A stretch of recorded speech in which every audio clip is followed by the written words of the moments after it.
出来吧。然后书房侧室的屏风后头缓缓走出一个人。殿下，怎么样？崔成允是不是知道些什么？崔成允此人心机城府极深，话说的滴水不漏，光从谈话的确很难判断出他是不是知道那事儿。本宫与崔成允年少起便认识，他的性子我知道，只是如今年纪越大，想的就越多。既然他什么都不说，那就且当他不知道吧。本宫这几日一直病着，也没经历过吻别的。西周那边可有消息？地方肯定没错，除了那里再没别处了。只是劫走那批货物的人非常擅长隐藏痕迹。探子传回话了，说余王的亲信外出路过那一带的时候被杀了，所以余王府那里部署了很多人设置关卡，说是要查劫匪，避免暴露。咱们也只能慢慢探了。那就是余王拿走的？现在不能完全排除北安王，毕竟那地方离宿州也不远，而且北安王府有钱德忠在，此人也是有点本事的。哼，查了这么久，居然都是吴用功。次日大朝会后，皇帝再次召见了崔成允。二哥，你怎么回来了？你怎么会在这儿？邱尚书病了，皇上说有要事要问，便喊了我来。二哥，你这回回来住多久啊？怎么没家去啊？母亲父亲都惦念你，家里的孩子们也都问你好呢。有军务，不便回家。母亲父亲都还好吗？父亲身体健康，每日都会去国子监，还亲自带了学生。母亲身体也好，我也担心她一个人会多想，便日日让孩子们多陪陪她。那就好。我送的点心，母亲可有尝过？二哥，为什么孩子们没有礼物？既然你都到都城了。嘘，气温殿外，不要喧哗。想想皇上同时召我们，是为何事吧？话音刚落，就有小太监来请。二位崔大人，请跟奴才来吧。皇帝同时召见二人，不为别的，就为让兄弟二人自相残杀。不对，应该叫互相砍价。崔成允，你不是要钱吗？朕帮你把户部找来了，你自己朝他要吧。崔承恩，你不是说户部没钱吗？你瞧瞧，肃北军已经讨钱讨到都城来了，你自己跟肃北军解释吧。兄弟二人互看一眼，崔成允先开口：肃北军20万大军要不死人过这个冬天，还缺军费50万两。崔大人莫要为难下官，今年沿海风灾频发，南方涝，北方旱，国库里的钱光赈灾都不够，别说50万两了，能拿得出10万两就算不错了。那便10万两。闭嘴！谢皇上为肃北军解难。朕什么时候说要拨款给你10万两啊？崔承恩，你是不是故意的？你故意给你哥提示啊？皇上，微臣不敢啊，微臣只是嘴笨，要不8万两？就8万两，你们俩，朕也算看出来了，你们是合起来坑朕。崔成允，去户部拿了银票，立刻给朕滚回宿州，近期别让朕再看到你了。兄弟二人这才谢了皇帝，出了启文殿。皇上不会看出咱们俩是故意演的讨价还价吧？你以为是咱们在演戏给皇上看，但是有没有想过，如果皇上不愿意给，又何须咱俩演这一出呢？可愿意给，为什么还要看咱们演？自然是不想给，但却又不得不给，自己跟自己闹别扭而已。二位大人，宫内禁止喧哗。二人这才闭了嘴，匆匆往户部而去。回去的一路，崔成允又是日夜兼程，5天的行程，硬跑出了3天的效率。回到北营的时候，武艺都只能岔开腿走路了。哟，你这是被人伤着二弟了？你笑个屁呀！你连骑9天马试试，这铁打的，哎呀，都得磨掉一层。还有，你怎么好意思笑我呀？啊，你这脑瓜子又是怎么开花的呀？别提了，反正这脑子跟夏家那小子犯冲。没别的事，你先回去休息吧。什么叫没别的事儿让我回去休息？奇了怪了，不是你叫我来的吗？也不问啥正经话，光问我姐他们生意怎么样，羊和兔子有没有吃完。这不会是还想去我家蹭饭吧？此时他老姐也没空给弟弟烧烤。300师傅，您到底确定是这儿吗？如果是，咱们得找人来挖呀。300师傅，这个地方咱们来过3回了，你确定这儿真是水脉啊？哎呀，你还是先喝口水吧，别一会儿再屁了。3回都找到了这儿，那必定是这里了。这就是一个水眼，底下肯定有条地下河道。那300师傅，你和大廖在这儿等着，我跟二舅找我爹去，一会儿让他带些民壮来挖。崔成允骑着马，远远地瞧着，他问身旁的齐三：夏姑娘在这儿找了多久了？快5、6天了吧，基本每天都得走上30、40里地，一个女孩子家真是不容易。你为何不派人帮忙呢？派了呀，可人家说了，保家卫国才是咱们的正事儿。他们这些都是小事儿，不能麻烦咱们。知道了。看着夏安如远去的背影渐渐变成了一个小黑点儿，才骑马离开。这又是知道啥了？真是磨叽死了，就不能直接说吗？这一大把年纪了都，也不知道抓紧点。哎呀，老男人的心思真是猜不透啊。当夏安如和姚十二急匆匆赶到县衙的时候，夏兆丰正好要下衙。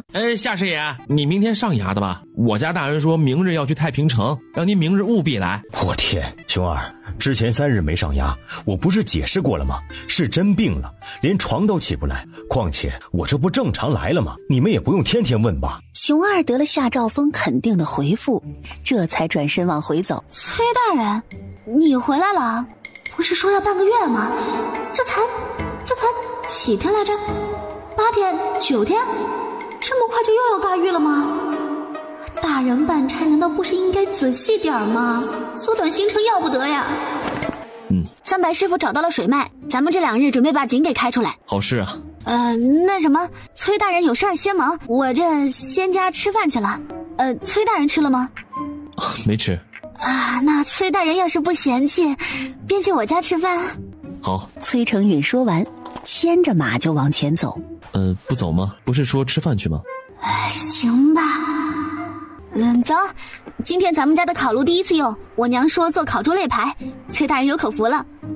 那还得谢谢夏姑娘邀请。哪里，崔大人客气了。说这水井我明日派人来挖，你们也一起走吧。哎呀，可不能麻烦你们，我跟祝家兄弟说好了，今天先浅挖一下，明日让他们带人继续来干。你们是干大事的人，咱们这都是小事。安如，赶紧的带崔大人回家，一会儿你娘肋排烤好了，你们先趁热吃，别等我们。崔大人是哪里人？从小就在都城长大，2世之后就跟着陈将军来了宿州。那大人平日岂不是不能跟家人见面了？你家里头孩子媳妇儿不能一起来吗？我还没娶亲。这样啊。我不是笑哈，我只是吃多了风沙喉咙痒。那什么，大人公务繁忙，都是为了保家卫国才耽误的。明白。2人一马，四目相对。我说话不过脑，大人您别见怪啊。不过你也不要太着急，我家仨舅舅也20好几了，都没成亲。所以你一直以为我是有家室的？要不然呢？您老看着太有威严了呀，跟个长辈似的，这也不能怪我误会吧？我的错，是我没有了解清楚情况。这样，为了给您赔罪，今晚我给您做我的拿手菜。所以夏姑娘的拿手菜是？拿手菜其实很多，老话说得好嘛，上车饺子下车面。今日就给崔大人做油泼面吃，可好？好，多谢夏姑娘款待。原来夏姑娘一直以为自己是有家室的，怪不得有时候对我躲避不及呀。您老误会了，我只是心虚。不过因为说到了吃食，所以2人之间的尴尬也缓解了不少。崔成允还说，这回去都城还把夏安如的枣夹核桃给了母亲尝味道，母亲说很好吃。您母亲爱吃，我这还有呢，今年收了不少核桃和枣子，一点没卖出去呢。明天我娘准备跟元娘一起去一趟太平城，看看有没有销路。夏姑娘这儿还有多少？我家人多，孩子就有9个，到时候我再送点回都城。加上我舅母和元娘单点帮咱们一起做的，大概能有500来斤吧。您这儿我都要了，多少钱1斤？夏姑娘按收卖价格算钱便是。500斤呢？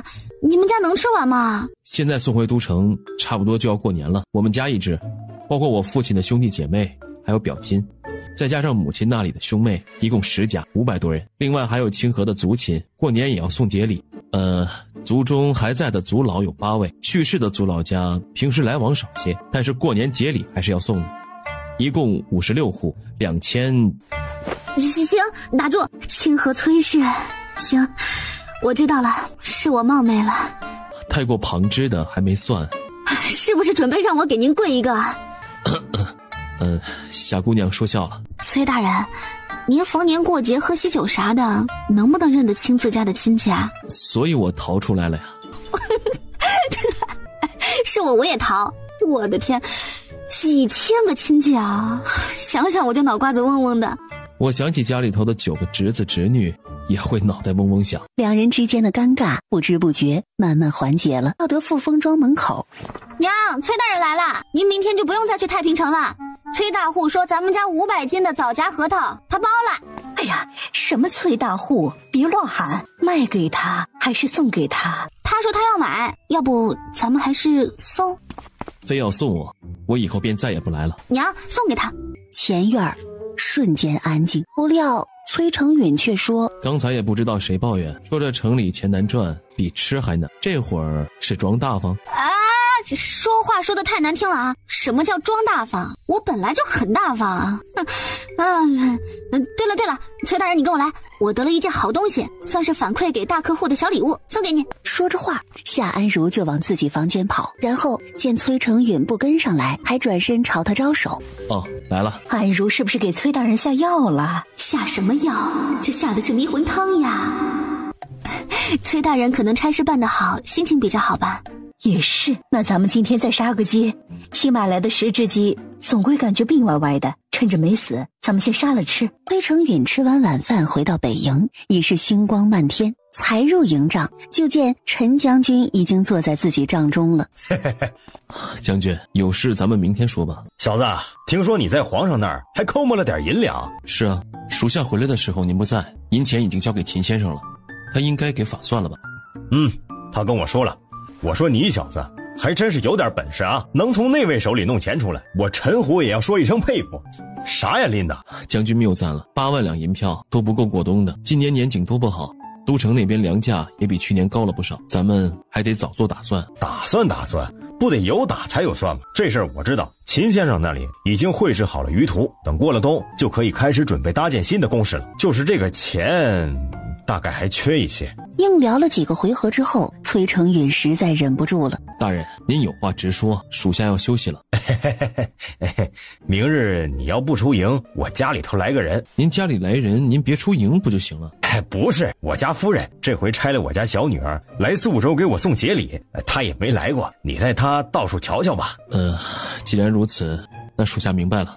只是这孤男寡女同行不便，我找个人陪陈小姐兜兜转转吧，属下做车夫便是。那行，那明日便拜托你了，你们好好玩，别太早回来啊，营里最近也没什么事儿。次日一早，苏州就是这样，咱们吃喝都得用地下水，井打的浅了，挖不到地下水层。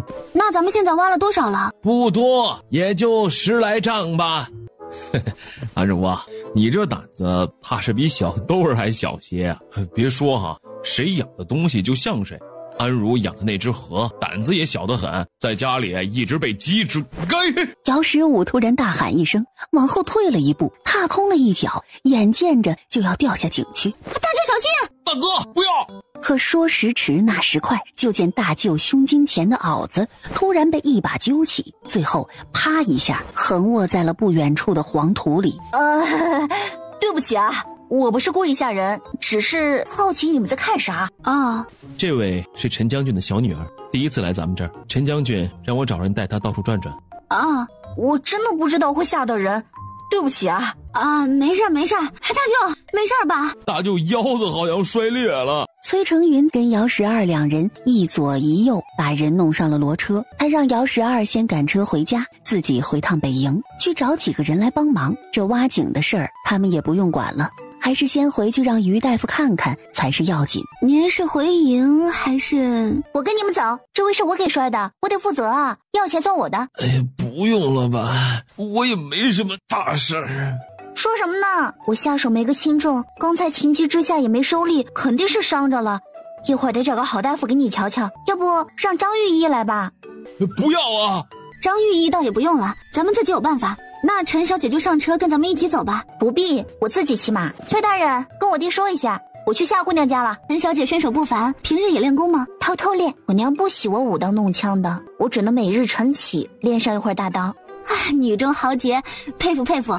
我舞刀可能会被刀甩飞，惹得陈小姐嘎嘎就是一阵笑。你看我今天化的这妆如何，吓不吓人啊？吓人倒是还好，就是不好看。不过听陈小姐这意思，您这是故意扮丑啊？那可不。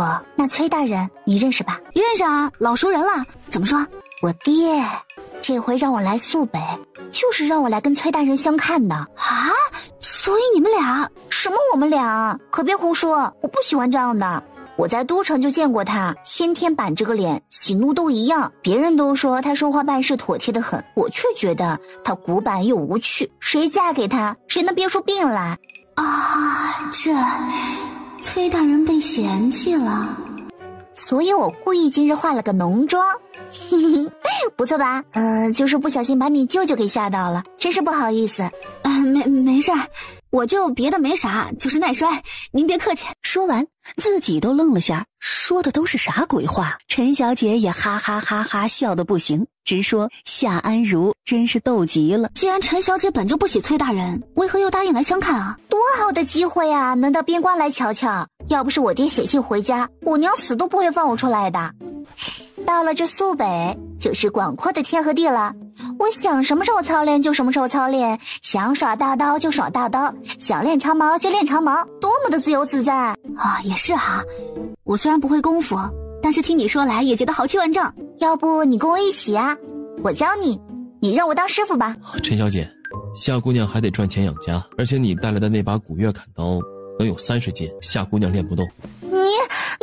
你什么时候来的？你在说我古板无趣的时候，我拜托你们以后说人坏话，起码不要用背对着门，好吗？没说你坏话。崔大人，崔大哥，小妹我求你一件事啊，你千万别跟我爹说我看不上你，求你了。我爹问你什么你就糊弄一下就行了，实在不行你就让他来问我啊，求你了。只能答应你，陈将军问什么，我只让他来问你便是。哥，亲哥，你今天开始就是我的新哥，咱们再重新认识下吧。我叫陈娉婷，你以后可以叫我娉婷。还真是名儿跟人完全没关系。我叫夏安如，你可以叫我安如。以后咱们就做好姐妹吧。现在不就是了吗？来，姐姐带你去卸妆，一会儿再下到花花草草就不好了。两人嘻嘻哈哈说着话，就要往夏安如房间走。崔成允在后面咳了2声。你都来过几次了，还用我招待？自己想吃啥吃啥，想喝啥喝啥，当自己家呗。古板，跟你说，这人就是古板，糟老头子一个。陈娉婷，你怕是想回都城啊？我派人送你吧。快跑！慢点，我鞋掉了。崔成允低头笑了下，我哪里古板啊？胡说八道。怎么样，三白师傅是不是又看歪了？不应该呀。哎呀，按理说这个深度是该出水了，可现在啥都没有。我以前在临县也帮忙挖过一口大井，能有100丈呢。如果真是那样的井，深度的确还没到。既然这样，那还得再挖挖。这样，今天天快黑了，你们先收工，明日再下挖试试。如果明日再挖不到水，那就另请专门的人来找水脉便是。夏安如也觉得只能这样了。崔成允带着陈娉婷跟夏安如混了一日，才回北营，就被陈将军喊到了营帐中问话。那个子晋啊，今日跟小女游玩的如何呀？还不错。陈小姐今日看人挖了1天的井，还把人腰给摔坏了，另外还吃了人家半只羊。娉婷从小胃口就好。挺好。若将军没有什么事，属下便告退了，明日还要去巡防。去吧，辛苦了啊。之后又让护卫去喊来了女儿，可护卫找了半天却没找着人，四处问了才知道大小姐原是去了教场。等他匆匆赶过去的时候，就见大小姐正穿了一身戎装在教台上比试。就这不就少了流星锤，也是什么了不起的事儿？陈大将军的虎啸笼罩了北营的上空。练练。你给老子滚下来！好嘞，这位大叔对不住啊，你没事吧？要不要找张御医瞧瞧？哎呀，其实你别冲上来，我这刀肯定伤不了那人的。这话说的，乍听之下好像挺有理，可细想想，大叔？谁是大叔？叫谁大叔？什么叫你别冲上来，我就伤不到人？合着意思这一刀又是我孙自立自找的？是我自己不好，陈小姐不必在意。谁叫他爹是陈大将军呢？只能忍了。孙大哥，真的，这一把你没推我，我说不定能接住呢。陈娉婷，你给我滚回自己帐篷里去，明日哪儿都不准去。还有你们，看什么看？是不是嫌练兵练得太少了？都给我散了。好吧，爹，你也早点休息。说完，带着唯一的一个婢女往自己的营帐走去。陈将军被女儿的干脆又给气了一波。我去，力哥，那居然是个女的。你什么都不知道就跟人家打吗？知道人家那刀是皇上赐的吗？砍死你都不算罪。人家不仅仅是个女的，还是陈将军家的独女，身份尊贵。你小子下回见到她绕道走，知道吧？哦，原来如此，怪不得我瞧这人眼熟呢，果然是陈将军之女，长得还挺像的。哪里像？女儿像爹，福气好吗？哼，这福气给谁谁能要啊？哎，力哥，来，我扶你去包扎一下伤口。不用，谢谢。你也不用叫我哥，你离我远点，我可以叫你哥。哎呀，力哥，你别这么说嘛。那明日我休假回家，回来的时候给你带点炖肉炖菜补补。因明日要去最前线巡防，崔成允便召了齐三、蒋正、武义、孙自立4人来营帐，分析巡防路线。齐三明日走这条线，蒋正武义走这条，我走西北线。大人，我呢，在营里待着，好好养伤。夏安阳的基本功你多抓一抓。我们大概要去3到5天。另外，要是夏姑娘来找我，你便跟着去瞧瞧，有急事上北山口找我。说完，便再次低头，开始跟齐三他们部署巡查事宜。次日，夏安阳难得休假回家。哎呀，赶紧来，外婆的饭刚煮好，给你盛了吃啊！哎呦，我的大孙子可是瘦了。哎呦，我的大外婆，哎，你这搞得还真不赖啊！哟，我外公还烤上羊肉串了。哎，给我来10串。这些我家小姐包了。嗨，大个子，你认识啊？说她是陈将军的女儿，昨日吃了咱们半头羊，今日又来包了半只。你说咱们这钱收还是不收啊？收啊，干嘛不收啊？陈将军比咱富裕多了。外婆啊，你该怎么收就怎么收。哎呀，来，你尝尝这个，我特地给你留的腰子呀。外公你吃吧，我不用。嘿，傻小子，这个得从小补起，就我这年纪啊，每天吃100个都不顶用啊。夏安阳嘿嘿一笑，收下了外公的好意。这么巧，你也出来吃饭啊？夏安阳答说，这是他们家开的铺子。陈将军不是说让你今天不准出营吗？你怎么？嘘，可别告诉我爹，到时候惹他生气，气坏了你可得负责。就是这么擅长倒打一耙。哦，原来是个女无赖啊，这个我熟啊。那行，不告诉就不告诉，不过你那刀得借我使使啊，不然陈将军气出个好歹来。还有张御医嘛，居然敢威胁本小姐，好样的。不过我的大刀在营里没带出来，回去我再给你拿。行。两人就这么边吃边说，吃完饭付了钱，两人还一起跑去给夏安如送饭。姐，干嘛？怎么火气那么大？是没水了吗？暂时。三白师傅，不行咱就说不行，对不对？这么多人陪着您老挖了这么大一个惊天巨坑，结果呢，没水就算了，咱们挖出来的这么多土方，是不是还得填回去啊？三白动了动嘴，也不敢再接话，就怕夏安如再给他上人生哲理课。没事，反正苏州地方大，你爱跑哪就跑哪，别灰心啊，下回肯定能跑出水来。灰心？那是不可能灰心的，主要是我这不着急嘛。咱们庄户人家呀，等的就是1年的春耕。要屁啊，人家当兵的都一个个瘦成麻杆，你呢，怎么还吃胖了？胡说啥呀？我这是壮，不是胖。陈萍萍在旁边看得直乐呵，说自己回都城的话，一定要把他俩给带上，不然生活了无生趣。哎，下面的大哥听得到吗？听得到，下头不对劲啊，拉我们上去。一听下头不对劲儿，马班头和祝家2兄弟赶紧往上拉绳索。怎么样，出水了吧？没有，底下挖不动了。各位实在要挖，得去太平城请老师傅来。这井这么挖，反正肯定不行。井挖到最后都是这个。夏安如眼疾手快，直接掠过那人的手掌心，把东西捏在手里。大哥贵姓啊？我姓杜，你叫我杜大头就行。杜大哥，这井咱们就挖到这儿了，挖不出来工钱照算，至于什么黑的白的，咱们就当什么都不知道，成吗？嗨，咱们军户啊，只懂种田，今天来这儿挖井，只知费了齐大人的工钱，却没挖出水来。至于别的，咱就什么都不知道了。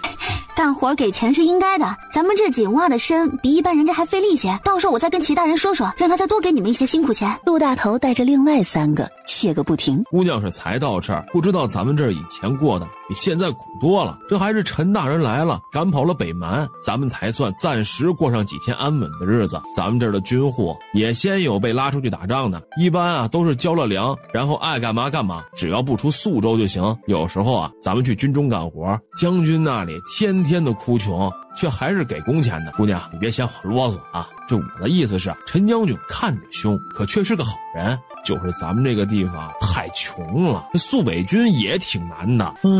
咱苏北军可不就是穷吗？棉甲里头全是棉花的，买不起，所以棉甲里头一半棉花一半柳絮，就这样，那火头兵啥的还轮不到呢。这都是次要的，军费开支、粮草补给，那才是大头。我爹愁的呀，头发都掉了大半。不会吧？将军的胸毛穿着棉甲都能从脖子里钻出来，头盔还是定制的，不然说是头发能把头盔给顶起来？闭嘴，瞎说什么呢？我记下了，一会儿回去我就跟我爹说。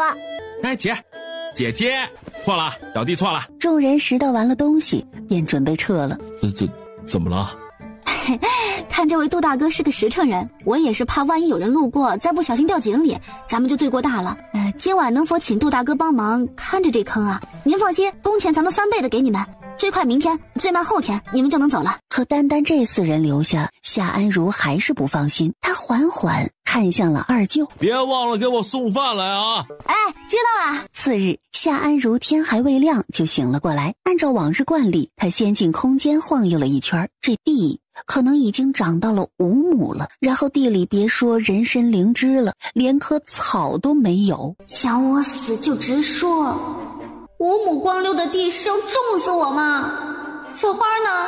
可以跟人沟通的小花又去了哪儿啊？既然现在土地里不出植物了，那是不是就意味着他可以种自己的农作物了？夏安如想到了这点，拿起铁锹就是一阵挖，种树浇水一气呵成。夏安如又翻出了一些蔬菜的种子，折腾了能有2-3个小时才出了空间。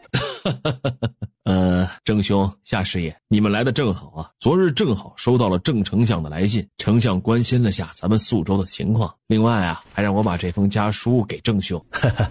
真是麻烦季大人了。就说这货不会自己好转的吗？原来是我的亲好大哥呀！哎，你我本是同科呀，叫什么季大人？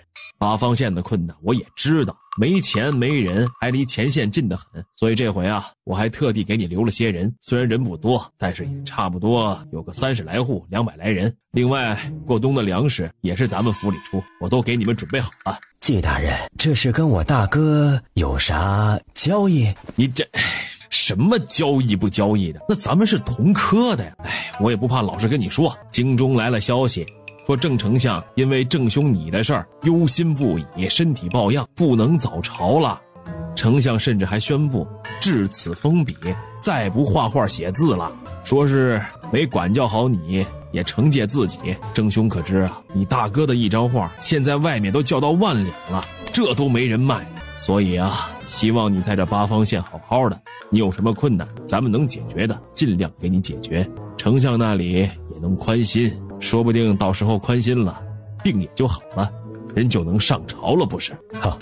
原来如此，郑丞相与郑县令果然兄弟情深。季大人为了让丞相放宽心，真是对咱们八方县关照良多呀。季宗林则没有，应该的，也客气得很。瞧见没，南阳先生，我大哥给我画的扇面，季大人你要不要？我卖给你。盛大人，咱能不能别闹了？我可没闹，既然我大哥的画值钱，那我就卖了，给八方县买砖买瓦。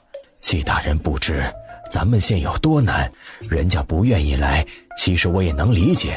就说咱们才开的县学，先生是一成，用的是驿站那破的到处漏风的屋子，孩子手都冻得裂了。哎呀，郑大人仗义呀！俗话说得好，再穷不能穷教育，再苦不能苦孩子。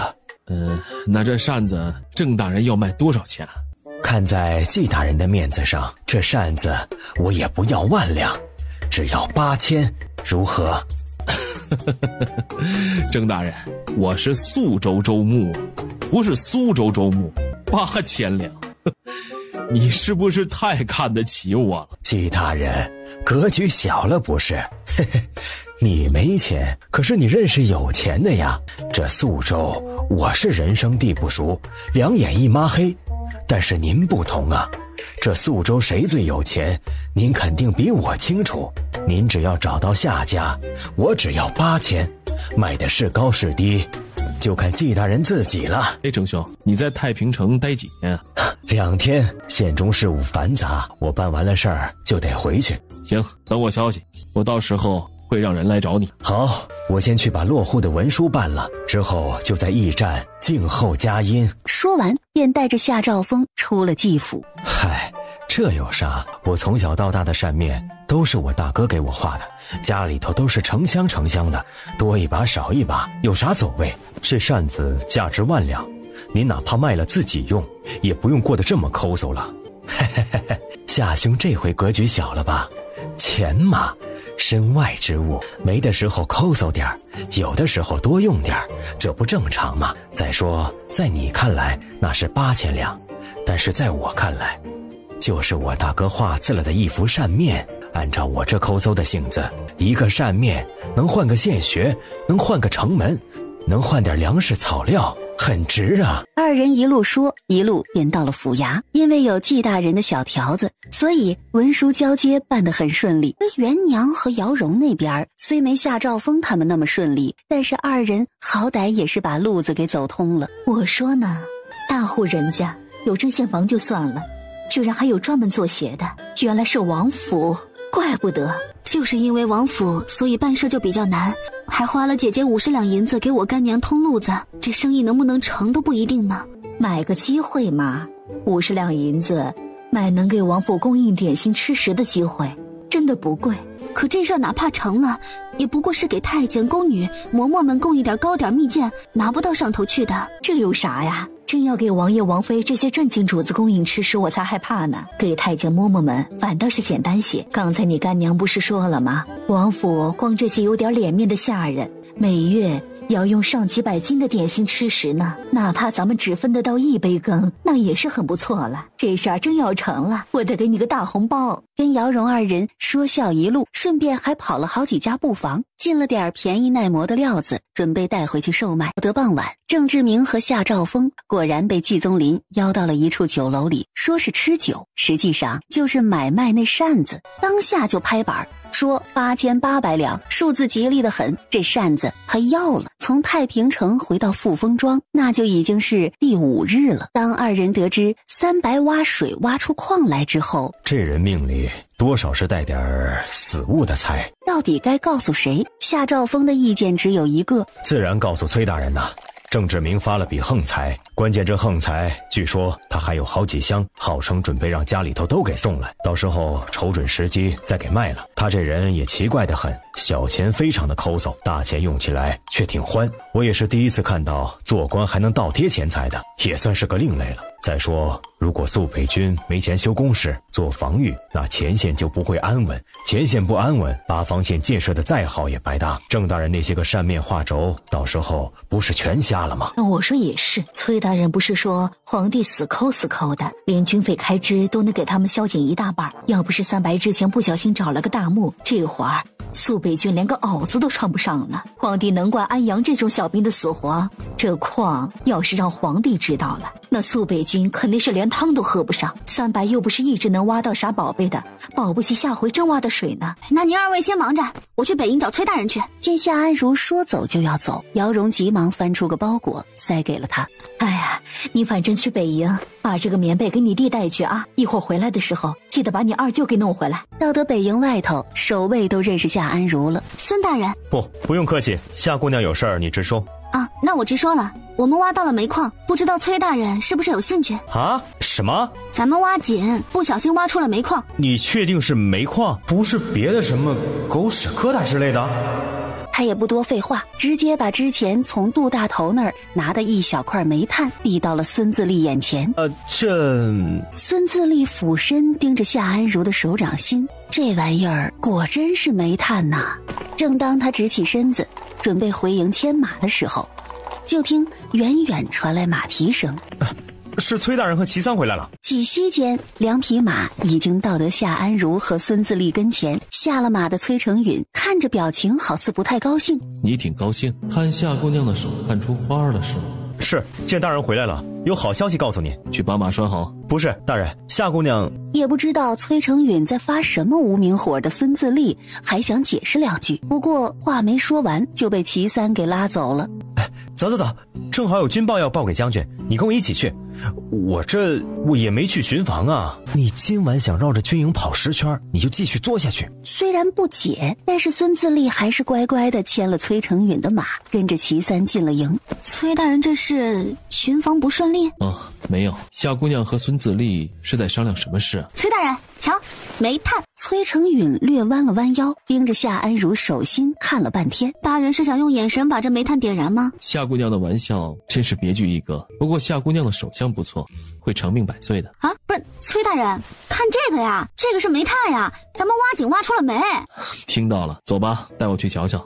没错，他是故意惹夏安如的，可能得了疯病吧。从北营走到深坑，走路不过20来分钟。崔大人，如果这个煤矿陈将军决定暂时不上报给朝廷的话，应该不会有事儿吧？夏姑娘如果担心这些，那为何不把这事直接报给郑大人？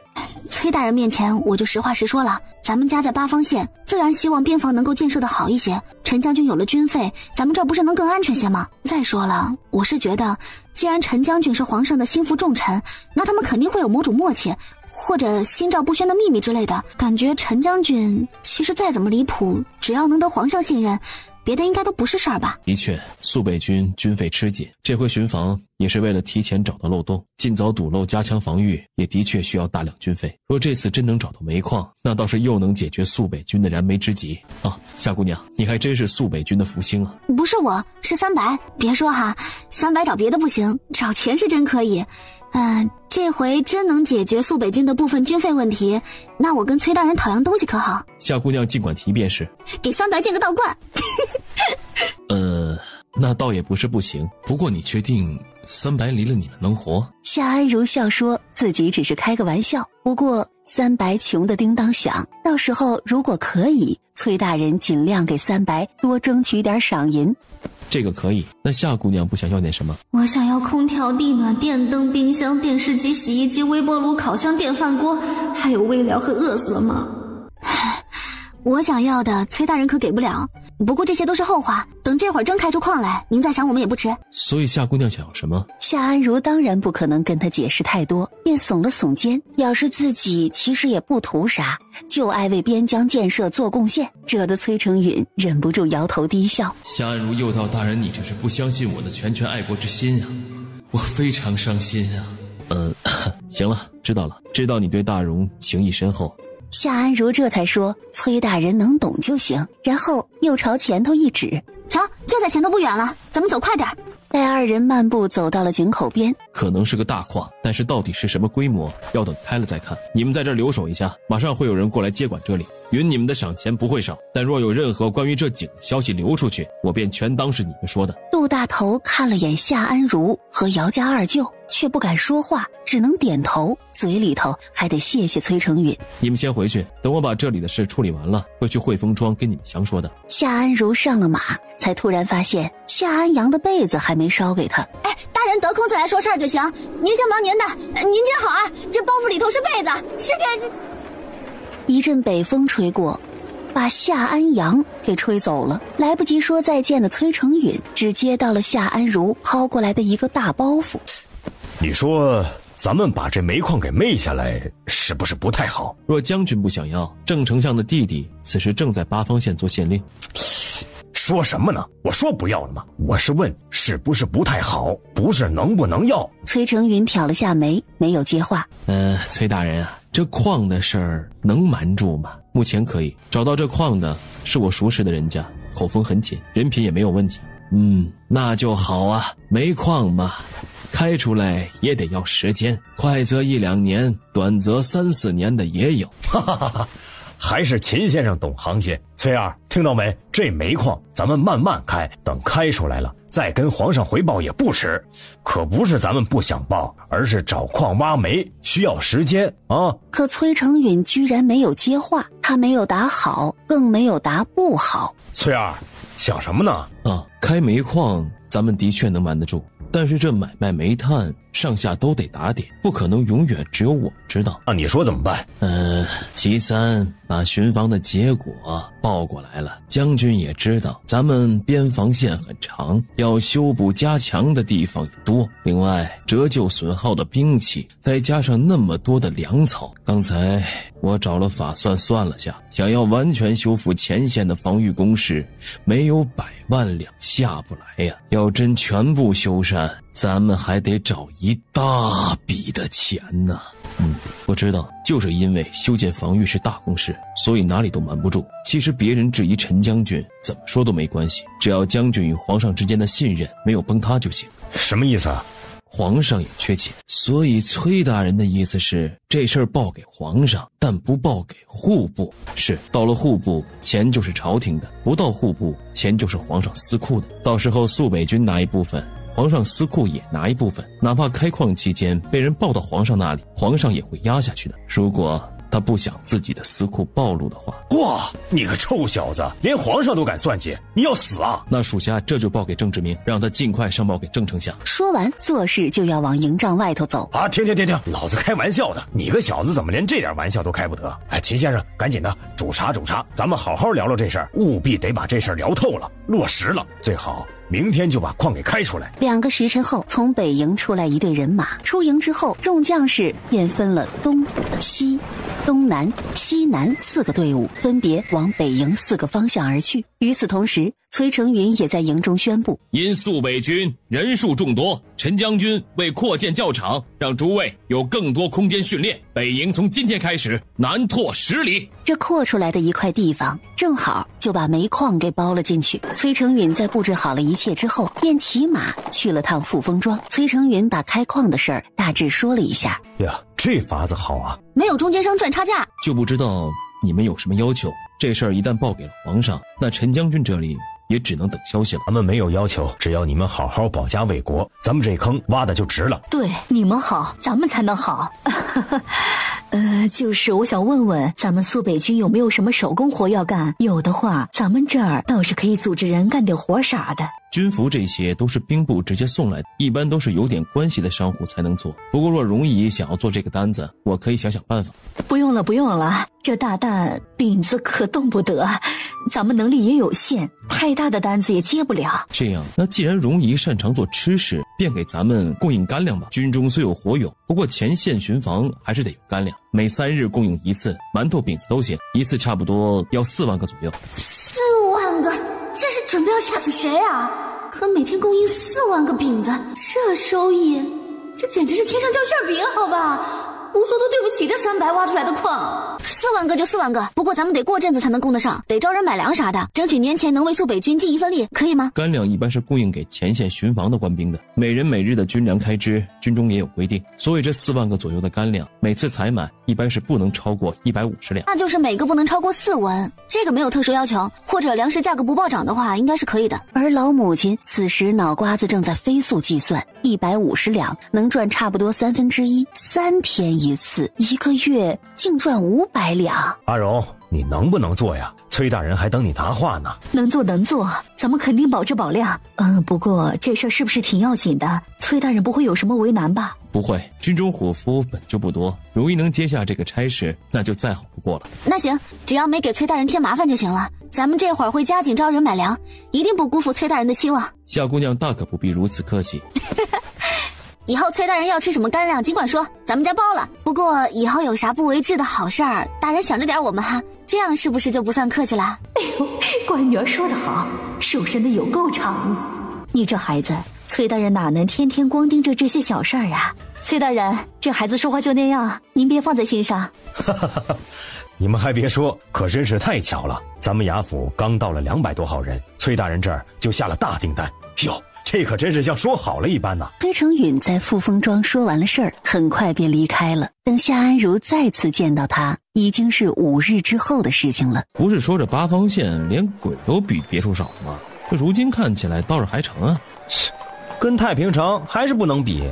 也废话，这才建的县还能跟有王爷的地方比啊？你比比其他新县城，不是好多了？崔二，崔成允循声望去，叫了声世伯。哈哈哈，你干嘛去啊？崔成允刚想作答，却听郑志明又说：你瞧瞧，咱们这县城如今办得怎么样？还不错吧？你看那儿，能看到吗？就是在起地基的地方。我打算在那里造个县学，夏师爷正在那儿当监工呢，地方选的还挺合适吧？县学旁边，到时候我准备再办个慈恩堂，有孤寡的小孩，到时候就安排在那儿。另外，我已经从都城调了一批书册过来，到时候在县衙边上再让人办一个书斋，咱们这儿就算是五脏俱全了。不错，世伯办事自有方圆，有您这样的县令，是八方县老百姓之福气。哎呀，八方县老百姓有你这样的守将，也是福气嘛。行了，我不跟你说了，我得去工地上瞧瞧去，你忙你的。崔大人，夏姑娘，吃饭该慢些，我去给你倒水，你等下。果然，齐三说的没问题，崔大人有问题。崔大人来了呀，这兔子给你带回去啊。可别，这位婶子，你昨天没来，我还白跑了一趟，今天最后一只，你可得卖给我。那崔大人，你吃不吃猪尾巴？这卤料里的花生也很好吃的，我也给你打包上一点吧。容爷，我一会儿再过来。哎，安如，招呼下崔大人。端着热水走到夏安如跟前的崔成允，把杯子放在了他面前。坐下喝，有些烫。我这嗓子眼就是这么不争气。崔大人不要介意啊。别说了，喝水。夏安如朝崔成允道了声谢，便端起杯子喝了2口。你再喝点。崔大人，门口那些人是你带来吃饭的？不是，是带来给你挖井的。我从太平城回来的时候，正好遇到这些人在路边等着找工来做，于是便带他们来了。如今还没有到大雪冬至，这地也不至于冻得完全挖不了啊。都冬天了，他们还蹲在路边等要开井的东家。崔成允头点得很干脆，完全不提自己为了找些人花了多少精力。行吧，那就多谢崔大人还能记挂着咱们家的用水问题，我就不客气了，毕竟咱们田地多，没水也不行。这工钱到时候我就自己直接付给他们工头吧。不要钱。免费的？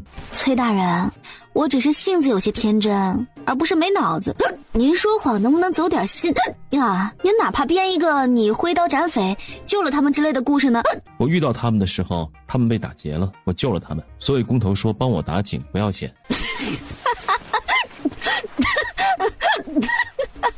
不过最后，夏安如还是接受了崔成允的好意，于是此事暂且就这样了，两人不再你来我往的胡说八道了。不过既然崔成允都到县城了，那夏安如肯定要带他去瞧瞧他们马上要完工的食品工坊。还没进门，崔成允抬头便看到了狗爬似的3个大字五味斋。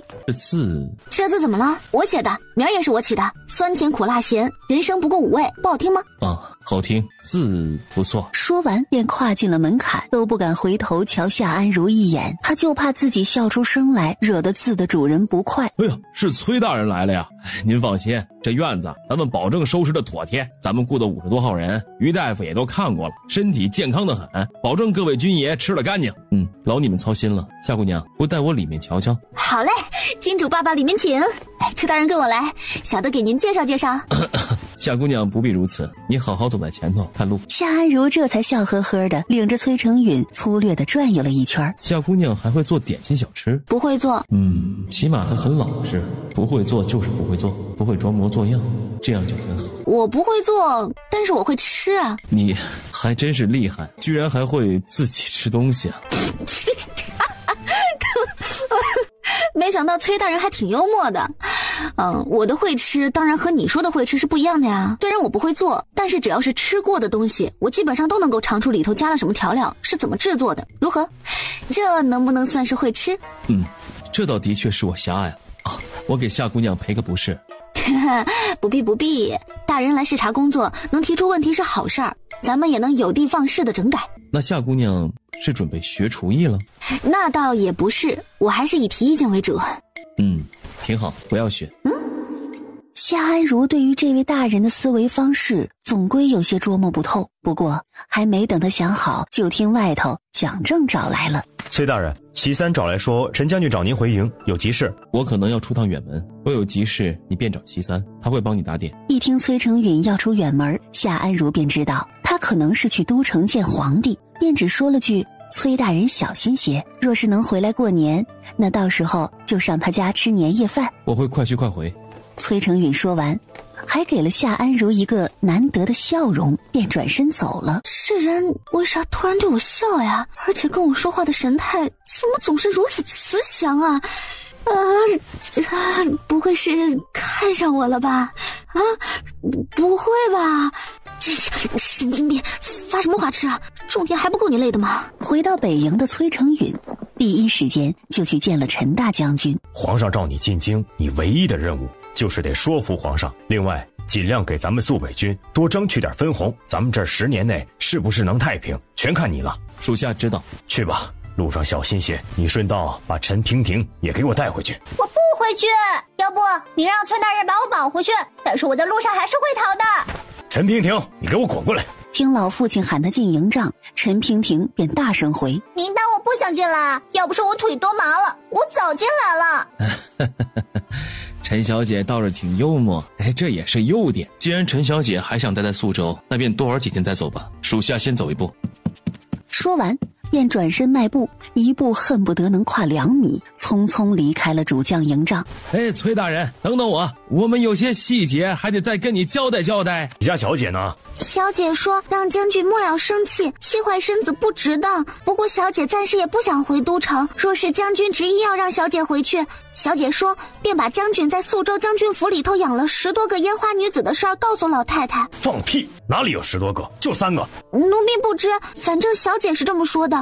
所以你家小姐是存心要造他老子的谣，对吧？奴婢不知。你给我好好看着你家小姐，再跟疯牛似的满宿州乱跑，看我怎么把她捆回都城。还有你，若再让我看着你家小姐混在男人堆里训练，我就卖了你。可是奴婢是老太太屋里的。怎么现在我连个婢女都不能卖了？能卖的，那奴婢去收拾包袱去了。哎呀，行了，好好伺候你家小姐，不然真卖了你。知道了，将军。正准备转身走呢，却突然问了一句：你叫什么？在老太太房里的时候叫杜鹃，如今叫铁锤。这女儿怕是要砸手里了，完犊子，完大犊子。而此刻的崔成允已经整理好了简单的行李，出营之前，崔成允还难得关心了下下属。与此同时，夏安如那边也已经安顿好了15个找水人。专业的到底是不一样哈。瞧瞧人家那工具看着就靠谱，不像三白似的，找水居然用罗盘。知道三白不靠谱，你还找他？那不是不要钱吗？咱们家现在不是还不富裕吗？其实说三白不靠谱好像也不对，起码对于苏北军来说他还挺靠谱的。我先回去了啊。您外婆说这2天这第一波配种的兔子估计就要生了，我也瞧瞧去，一会儿还得开店去。一起走，这2天县学那院子得加紧速度干活，不然再往后日子更冷，大顺他们得冻出屁来。过几天我还得去趟太平城，县衙里头事儿还有不少，我先走了啊。对了，安如，你好好跟着你二舅，别再给他扔地里了，知道吧？放心，二舅，这回真不会再把你扔田头地间了，这些师傅都是专业的。找到了！远处的喊声突然打断了夏安如的话。什么？这就找到了？这儿离他们住的那破院子才700-800米，3白的虾可真不是一般的虾呀。3位来瞧瞧，这个地方肯定有水。夏安如顺着赵头手指的方向往下瞧，啥都没瞧出来。这里能有水？这地都干裂了，你这找的对不对呀？所以这裂是有啥特别的？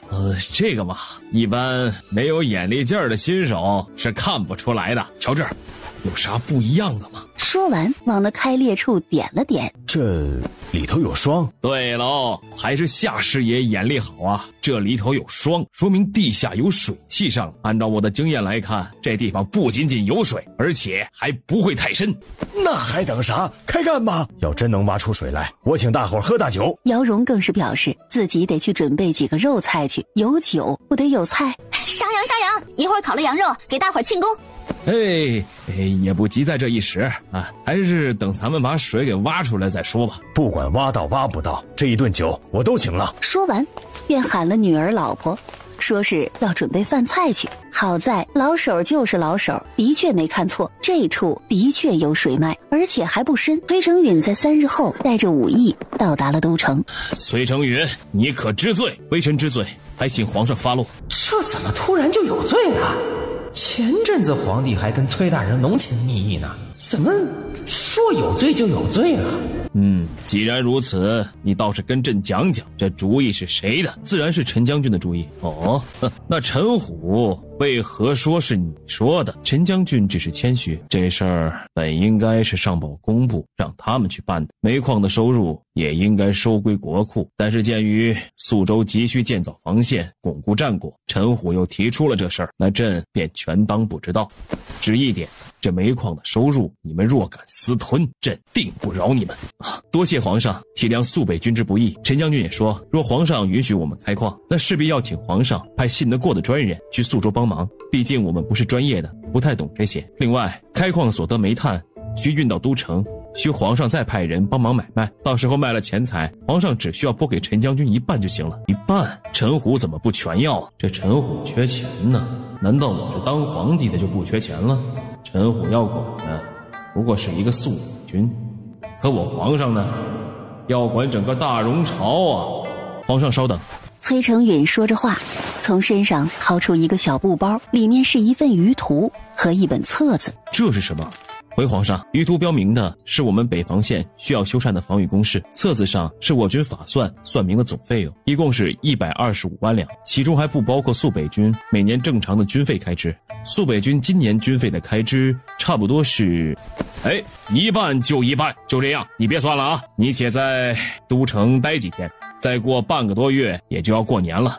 你戍边多年，好像也没怎么回家过年，今年便回去和家里人团圆。自从你大哥去世以后，你爹看着也老了不少，你也算替你大哥好好尽尽孝道吧。谢皇上关心，只是宿州军务繁忙，毕竟边防还未修缮，冬日里陈将军旧伤也容易复发，微臣不放心，还想尽早赶回宿州去。至于家中的父亲母亲，微臣这2天会回去陪伴2日，到时候皇上若是派人和微臣一起回宿州，可以着人来崔府找微臣。你这人呐，跟你大哥简直就是一个模子里刻出来的，都认死理儿，让你在家过个安生年，你还犟？你是不是还因为你大哥的事儿对朕有所不满呢？微臣不敢，大哥的事儿自是大哥自己的选择，他从小便是这般耿直，认定的事情便一定要去做，别人再怎么劝也是没用的。这件事跟皇上毫无关系，而且自从大哥去世后，皇上对微臣家也是颇多照顾，不然按照微臣弟弟的资历，怎么才24岁就能做上户部侍郎呢？微臣又怎么能在陈大将军的麾下磨练？微臣要多谢皇上对崔家的关照。行了，且当是你大哥给你积的福吧。你暂且去家里等着，等朕这边有了章程，自会再招你入宫。是，皇上。不过宿州军情复杂，微臣……知道了，2日内朕会召见你的，回去好好的陪你父亲吃杯酒，聊聊天吧。朕看他一天天的也够无聊的，前几日居然为了一只鸭子和别人吵到都府，这简直是不知所谓。你回去给朕带句话，让他实在闲得没事干，就赶紧从国子监出来，朕给他安排个职位，保管他天天忙的连家在哪儿都不记得。去吧。崔成允得了皇帝的允诺，心满意足地出了启文殿。江公公有什么话直说就行了啊。所以崔大人，你们怎么会想到去找煤矿呢？煤矿啊，谁会想到崔成允这回来是为了煤矿的事儿？好好的守将当着，怎么就想到去挖矿了呢？宿州缺水，陈将军命人挖井，然后无意间挖到的。原来如此。可一般井的深度和矿的深度差很多呀。有看风水的师傅说那地方一定有水，咱们也是信错他了。那这风水师傅倒是火眼金睛啊。他是个瞎子啊。奴才若有幸，倒是真想见见这位瞎子风水大师。也许有机会。不会吧，皇上那么信任他，不会真把我派去宿州监视挖煤吧？虽然我也是深居简出之人，可我不想离开都城啊。崔成允骑马到得崔府门口，二爷回来了，二爷回来了。二爷，我来帮您拿东西。马背上的东西拿好，父亲可在家中？在的，在的。今日是国子监月休，老爷正好在家。于是崔成允便说先去书房见父亲。回来了呀。是，皇上召孩儿回京，问肃州军情，恩赏孩儿回家看看。父亲，我回来了。回来就好啊。你母亲在佛堂礼佛，你先去瞧瞧她吧。你倒是知道回来呀，我还以为你再回来的时候就是给你爹奔丧的时候了。你礼佛礼了啥呀？这不是造口业吗？我什么时候要死了？我且活呢。我这不是为了提醒孩子多回来看看咱们吗？既然你以后不愿意让老二给你奔丧，那老二下回你就光给我奔丧就行了。你除了奔丧就不能说点别的呀？出殡。娘，算了算了，您跟我爹都吵了3天了，今天二哥难得回来，咱们这架暂且停一停，行吗？爹，二哥难得回来，咱们起一坛上好的千日春来喝吧。那酒据说今年皇上都禁止酿造了，咱们家的还是二哥打了胜仗回京都的时候皇上赏了他的。今日咱们爷4个就开上一坛子，喝个痛快。爹娘为何争吵？跟你说亲的事儿呗。爹看中了御史忠诚家的女儿，娘看中了……二哥别走啊，我还没说完呢。我媳妇儿你3弟妹家里头有个嫡出的姊妹。二哥你怎么还会飞呢？崔成允在家待了2日，崔家就闹腾了2日。马上就过年了，就不能吃了团圆饭再走吗？母亲见谅，儿子也想陪在二老左右，但是皇上那里有紧急军务，儿子必须要回肃州。去吧，军务要紧，路上小心些。回苏州了，记得给家中写信。外面冷，大家都回去吧。崔成允上了马车，家里头让他带的东西实在是太多了，而且为了方便照顾崔成允，这回崔老夫人还派了宋妈妈的男人崔管事跟着崔成允一起往苏州去。皇帝这回召见他们，连一直伺候在殿内的几个小太监都打发了出去，只剩下了皇帝、崔成允、江阳和另一个长得瘦削的男子。他是工部的公良才，他会跟你一起去苏州。是，微臣一定会安全把人带回苏州。公良才啊，你日后去了苏州就跟着崔成允便是。既然朕答应你会照看好你的家人，你便放心去替朕办差就是。等苏州的事情办完了，朕自会召你回都城。公良才不敢多说什么，只抱拳回说是。公大人，以后还请多多指教。开矿的事儿，我们肃北军定会全力配合。不敢当，不敢当。下官是个直性子，有什么事办得不妥，还请崔大人多多包涵。行了，你们以后有的是时间课的。崔成允，之后开矿的事情你就找公良才，公良才缺人缺物就找崔成允或者江阳。皇上不是昨天说让奴才留在京城交接吗？昨天是这么想，但昨日经你提醒，朕觉得你还是去吧。到时候他们有什么考虑的，你这里调拨还快点。你昨天说今年冬天特别的冷，朕就想到了苏州，然后又觉得这个总之你还是去吧。那都城接头的人怎么选呢？皇上这里有没有看好的人？朕已经想好了，西周那边最近不太平，这煤矿来回阵仗又大，既然朕都派你去了苏州，那煤矿就当地开采，当地卖就是。到时候只要将银票带回都城，还便宜行事些。皇上所言极是，苏州虽然穷困，但因为有陈将军和北安王在，所以盗匪之流几乎绝迹，所以开矿与买卖的安全应当是无虞的。不错，那就这么定了，你们准备准备，便出发吧。在出启文殿的时候，3人却遇到了来给皇帝送10全大补汤的皇后。子敬呀，回来怎么没去见见太子？才听太子惦记起你呢。回娘娘，微臣是来送军报的。年关将近，皇上特批微臣去家中看看。大哥忌日在年初7，微臣又急着回苏州，所以这2日微臣都在家中抄经焚香，提前祭拜王兄。所以微臣怕祭拜了王兄再去见殿下，冲撞了殿下，那就不好了。皇后也不好再多说什么，只挥了挥手让他们3个走了。管事儿的夏安如当然也没闲着。这么快就好了？小姐啊，你关在屋子里3-4个小时了，这算快吗？光是把这曲奇胚给上冻，我就花了差不多1个多小时，不算快的。呜一口，黄油的香味儿在嘴中散开，饼干酥松，几乎不用咀嚼就融化在了嘴里，甜度也刚刚好。怎么样？我觉得口感不错，你觉得呢？好吃。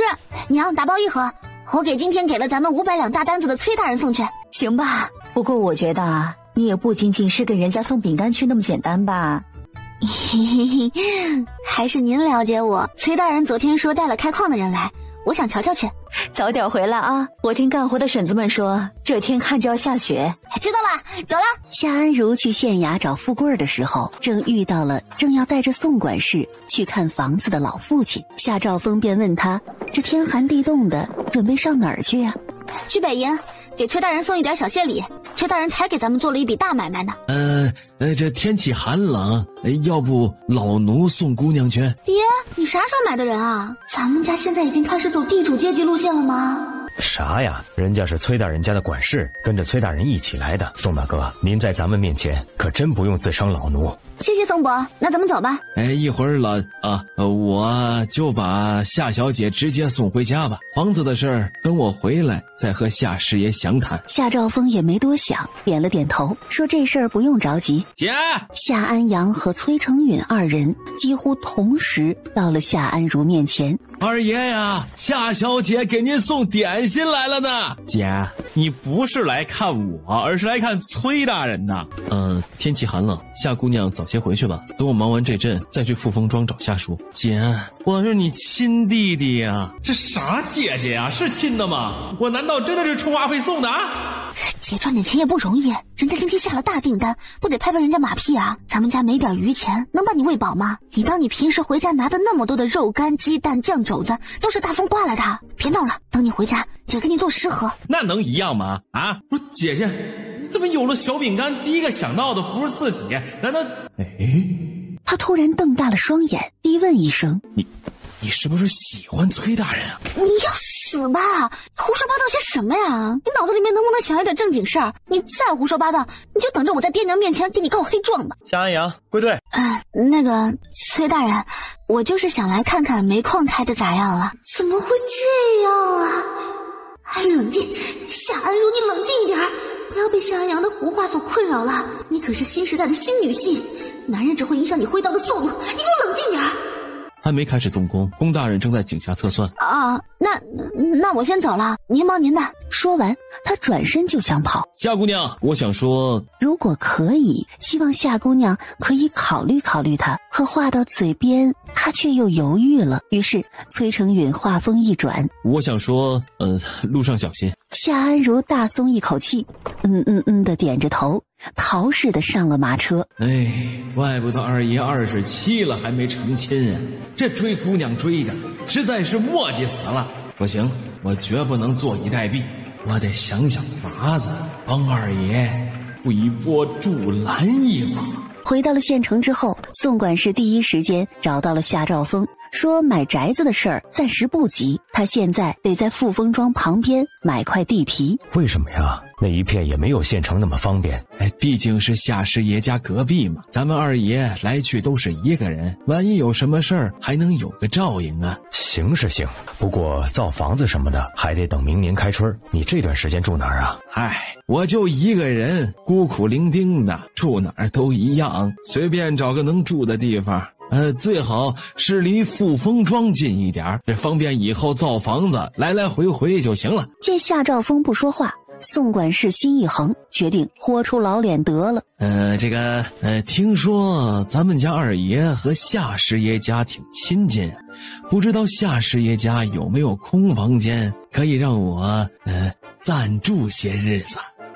有倒是有一间，可那就谢谢夏师爷了。怎么就谢上了？我前面答应了吗？夏兆丰也不好意思再拒绝，只能再三强调，说自家居住环境也就那样，希望宋管事不要嫌弃。没跑了，破案了，二爷未来的媳妇儿铁定是夏姑娘，无疑了。于是富丰庄自此之后就莫名多了个管事。安如，你这是怎么了？这地都被你扫得凹进去了，你想啥呢？想男人。于是他啊一下，说是在想新做出来的点心该定个什么价。要我说就该卖贵些，反正小老百姓根本不会买，干脆就卖贵点，赚有钱人的钱才赚得多嘛。大舅母说的有道理，做老百姓生意咱们得薄利多销，但是做富贵人的生意咱们做的就是奇货可居。什么奇不奇的我不懂，我只知道咱们小老百姓连买点细粮都不舍得，什么点心糕点，反正我以前就从来没有想过要买。所以你说的那个什么小扭曲啊，想卖给小老百姓，我觉得估计悬。是曲奇。那咱们就干脆卖贵点，20两一盒。安如啊，你大舅母的意思，是说你那东西没钱的人不会买，也没说有钱的人必须得买。咱定价定成这样，很容易让人误会买卖的是人命。太平城里头10两银子能买个壮劳力，年岁大些的女人、小点的孩子5两银子就能买，20两得值好几条人命呢。安如啊，舅母是让你卖贵点，但是也没让你卖那么贵呀。你这不是做买卖，你这就是纯土匪抢钱呢。若是人参灵芝之类的能救命的东西，卖得贵点也就罢了，这小点心可有可无的。安如，你再多想想。乐呵呵的听完外婆他们吐槽的夏安如表示，她就是说着玩的，至于这小糕点怎么卖多少钱，还得等姚荣有空了再讨论。三人正嘻嘻哈哈说着话呢，就听门外响起了夏兆峰的喊声：安如啊，让汤伯后门开一下，马车要进来。宋管事，您怎么来了？我才来八方县，这没地方住，还是夏师爷人好，可怜我啊，孤苦伶仃，让我来富丰庄住些日子。啥意思啊？这宋管事有啥目的？难道是崔大人让您来的？没有，不是，真的没有。破案了，否认的那么急切，那肯定就是崔大人让他来的了。不是啊，夏姑娘，您相信我啊，真的是我自作主张。我没不相信啊，宋管事就住尾间，没关系吧？不是，您没相信我这？相信。哎呀，夏姑娘，你听我解释啊。可夏安如不知道，背了黑锅的崔成允目前的确没空安排宋管事办事儿。什么？你说富丰庄新到的管家是我们家的宋管事？崔大人不知道，我还以为是你安排的呢。崔成允被陈娉婷那么一说，便也没什么心思干别的了。将军，我突然想起有事没办，先出趟营，马上回来。崔成允骑马赶到了富丰庄。二爷啊，您想吃什么？一会儿我去趟县城给您带回来。你怎么会住进来的？这2个干活的，你是怎么说服夏家收下的？之前崔成允也曾经跟夏兆峰和姚荣说过，要帮他们买2个粗使的杂役，但是人家都拒绝了。这还不简单呐，就说是我们家要买的，老奴把富丰庄旁边的地给买了，还央着夏师爷开春造房子带咱们一起，所以啊，老奴呢就买了2个人使唤。若是现在开始调教起来，夏师爷他们说不出什么反对的话来呀。所以宋管事为何要这么做？老奴啊，知道二爷看中了夏姑娘，这不是给您制造接近的机会吗？老奴住在此处，二爷您来来往往的，不也方便多了？这以后宅子就造在富丰庄的边上，您要是有空回家，这串门蹭饭啥的，不是也方便吗？二爷呀，不是老奴多嘴，您过年就……老爷夫人为您这事儿啊，天天在家吵架，您为了他们2老，也不能这么磨叽下去啦。既然你都知道了，那也无妨。但这事儿夏姑娘那里我还没说，你若是话太多，那便趁早回都城。我不希望到时候弄巧成拙。您放心，老奴我绝不多嘴。了解了这事儿的来龙去脉的崔成允，这才骑马重回了北营。皇兄，您倒是想想办法，把那些粮都抄了呀。那我能直接给他州府的粮仓抄了吗？肯定不行啊，到时候再给我安个打劫州府的罪名，父皇估计得亲自来西州抽我。你们这糕点不错呀，一会儿给我带点回去。咱们王府现在吃了上顿没下顿，你瞧我这腰围都小了3圈了。糕点啥的，反正大哥爱吃啥就打包啥吧。但是粮食的话，老实说，北安王的确也不怎么富裕。傻不傻呀？我跟西周周牧关系微妙，你跟你们周牧又不微妙，你不能上他那儿要点啊，就说是为了支持兄弟周嘛。大哥，您有所不知，宿州周牧季宗麟人称人间大泥鳅，一般人真逮不住他。他为了逃避给新设的县拨款，能半夜出门办公。您想想，皇帝能从他那儿骗来多少？那陈将军呢？求您了，千万别让您亲弟弟我去找这位打劫的专业户。如今宿州入了冬，边防官兵都得了棉甲棉被，今年算是运气好，陈将军还没找上门，但是咱们也没送上门去的道理不是？好穷啊！整个大荣朝都散发着好穷啊的气息。那且不管人家怎么样，你答应我的粮食绝不能食言，得给我准时送到。对了，这个糕点我要50盒打包。50盒？我们于王府苦啊！你的侄子、侄女、侄孙们，我哪来的侄孙啊？您别告诉我，您已经当爷爷了，然后还没请我喝满月酒？不是，还没。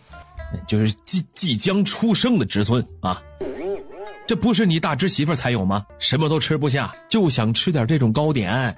皇兄，50盒就50盒，咱们能不胡扯了吗？很好。能带的糕点呢，我今天带走。粮食你可别忘了啊！我到底是什么时候欠了你的？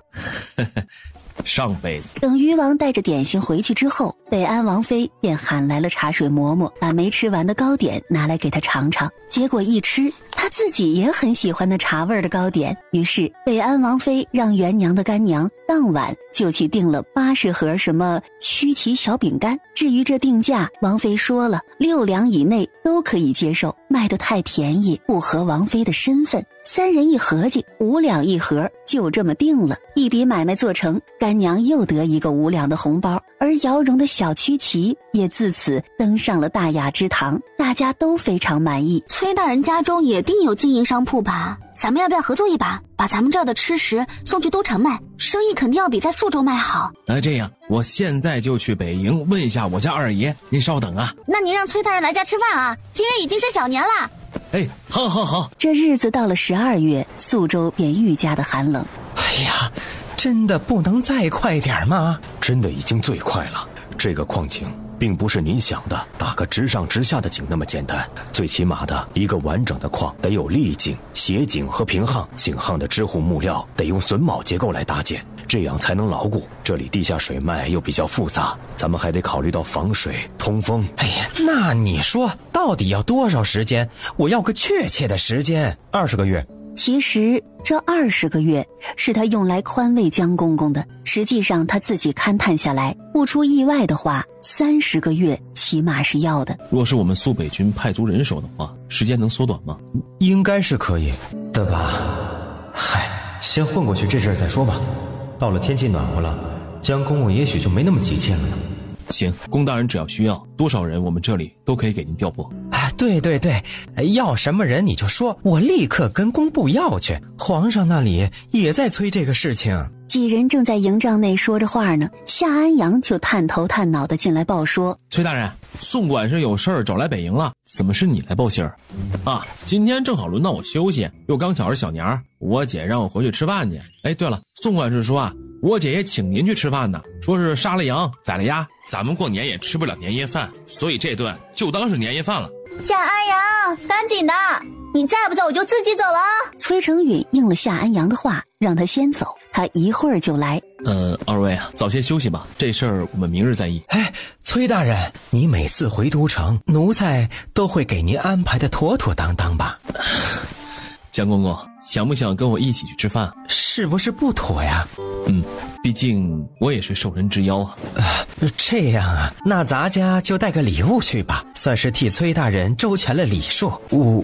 我能不能也去啊？这不行，多2张嘴，夏姑娘不知道要多烤多少串羊肉，所以不行。18个月，12个月不行，最快16个月。但是您这儿最起码得安排100个干木匠活拿手的熟手。行，走吧。骑着马出了营，不过后头还跟了2辆马车。这夏姑娘说了，让您别送礼，您这带了2车，她会不会不是礼，是蹭饭的？所以除了叫我吃饭，是还有别的事儿吗？宋管事便把夏姑娘的主意如此这般如此的说了。行，没有便开1家吧。送货倒是不用担心，江公公这里有人3-5天就会去一趟都城，到时候东西让他们带去就是了。哎呀，不是二爷，咱们家没开过南北货铺子，这方面也不太熟悉啊，也不可能只买1样吃是吧？我记得夏姑娘说过，他们送去北安王府的吃食也有好几种，到时候每样都让他们准备些，店铺就叫五味斋便是了。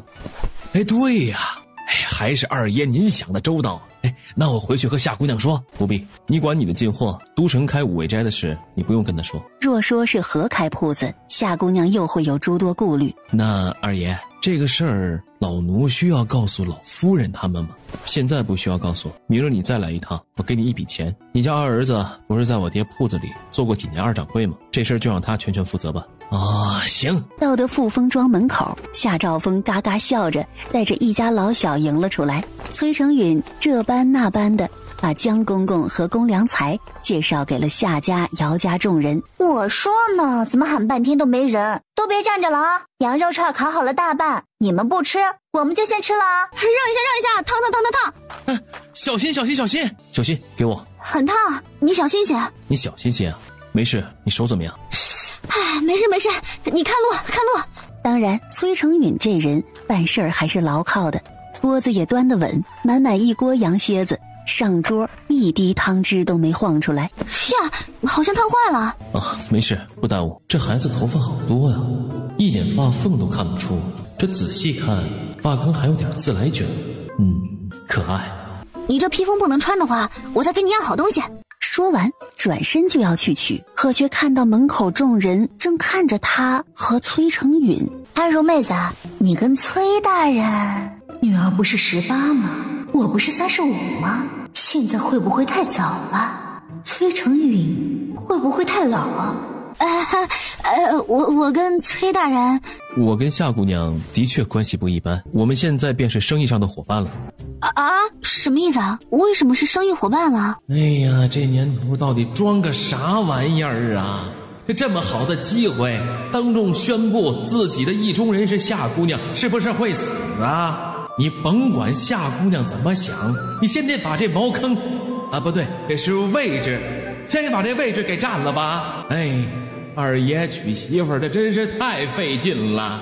崔成允此时却正在这般如此这般的把想要跟五味斋合作的事儿顺势给说了，觉得女儿和这崔大人多少是有点事儿的姚蓉，此时也不好多问什么，他只能就事论事，说合作之事具体还得详聊。正当夏安如捧着脸蹲在小火炉旁，眼前突然多了一双脚。